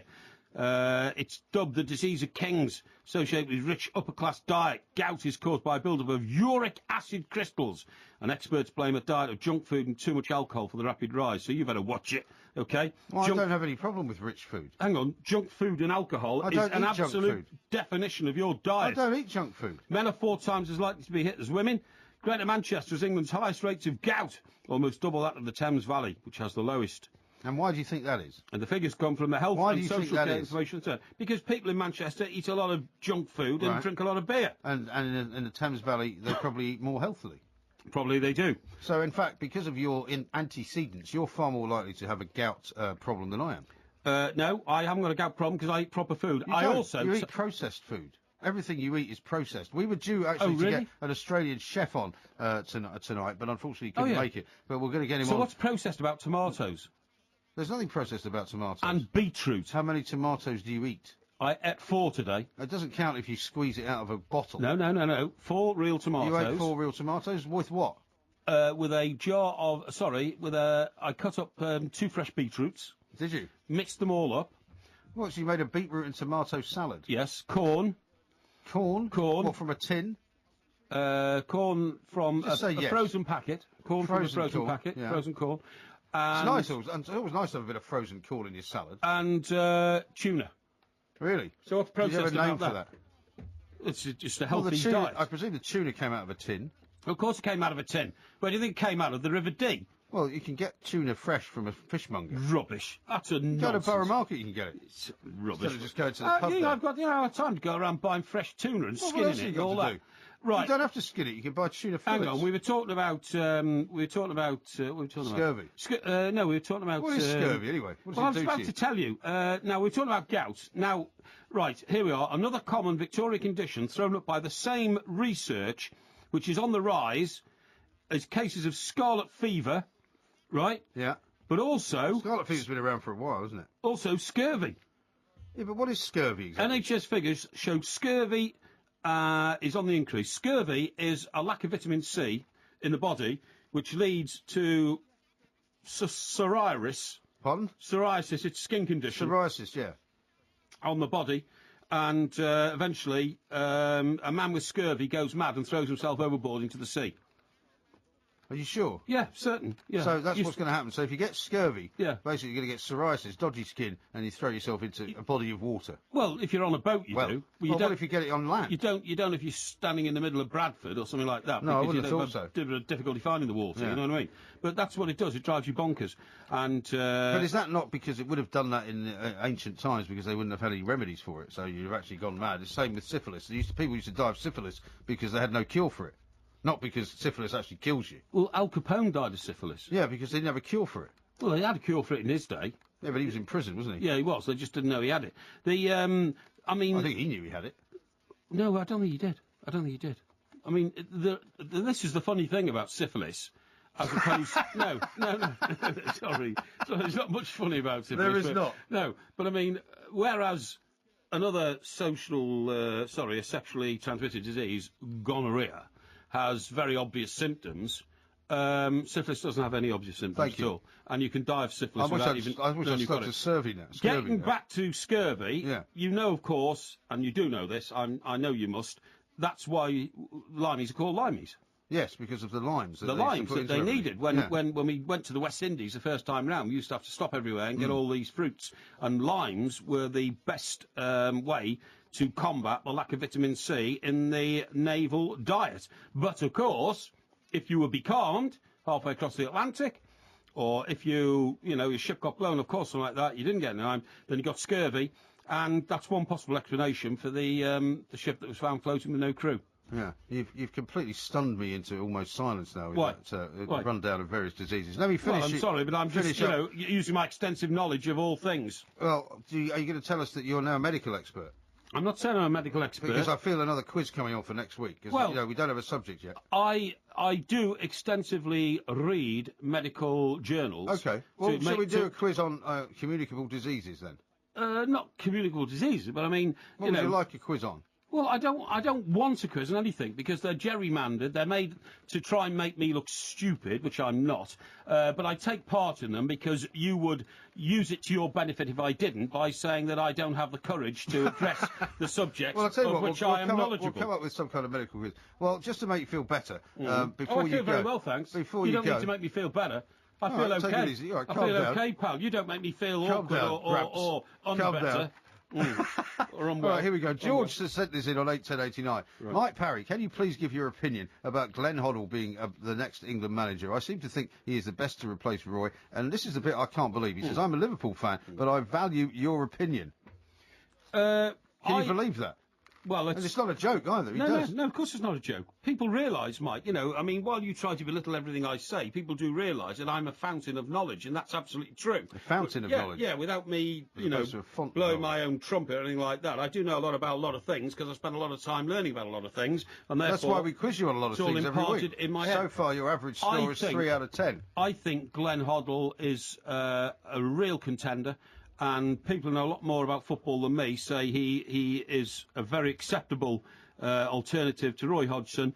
And, of course, I was around big style when Glenn Hoddle lost the England job the first time round, and it was for non-football reasons. Was that when you were working at the FA? Well, it was after I'd left the FA, but I still knew everybody there and what was going on. And to this day, there are people who are still at the FA who can't understand why Glenn Hoddle had to leave his job in those days for... saying the things he said to, I think it was Matt Dickinson on the Times. Yeah. Well, I suppose that was the way it was then. I don't think it'd be any different now. If he said that now, he'd probably still be out of a job, unfortunately for him. But there we are. Well, I think people would maybe go back and ask him for an explanation of what he actually meant, rather than... I have to say... I think if anything... the FA acted very rashly. But if anything, the world has become even more sensitive to what people say in the public eye, rather than less sensitive. I mean, you get away with even less now than you would then. I agree with that, but also I can't get it into my head how quickly the FA decided that this was a sackable offence without really going into the detail. Considering how slowly they're approaching the Roy Hodgson situation. Exactly. Glenn Hoddle didn't mean to offend anybody. Glenn Hoddle was talking about a personal belief in the way he thought that life and the universe and everything else worked. Right. And so from that point of view... Yeah, he was very good at he was good at his job. From that point of view, they looked to be quite intolerant. Yeah. Which is the complete opposite of what they are now. Yeah. Mr. Mike Porky Parry will be back here, of course, on Monday night. We'll have many more things to say.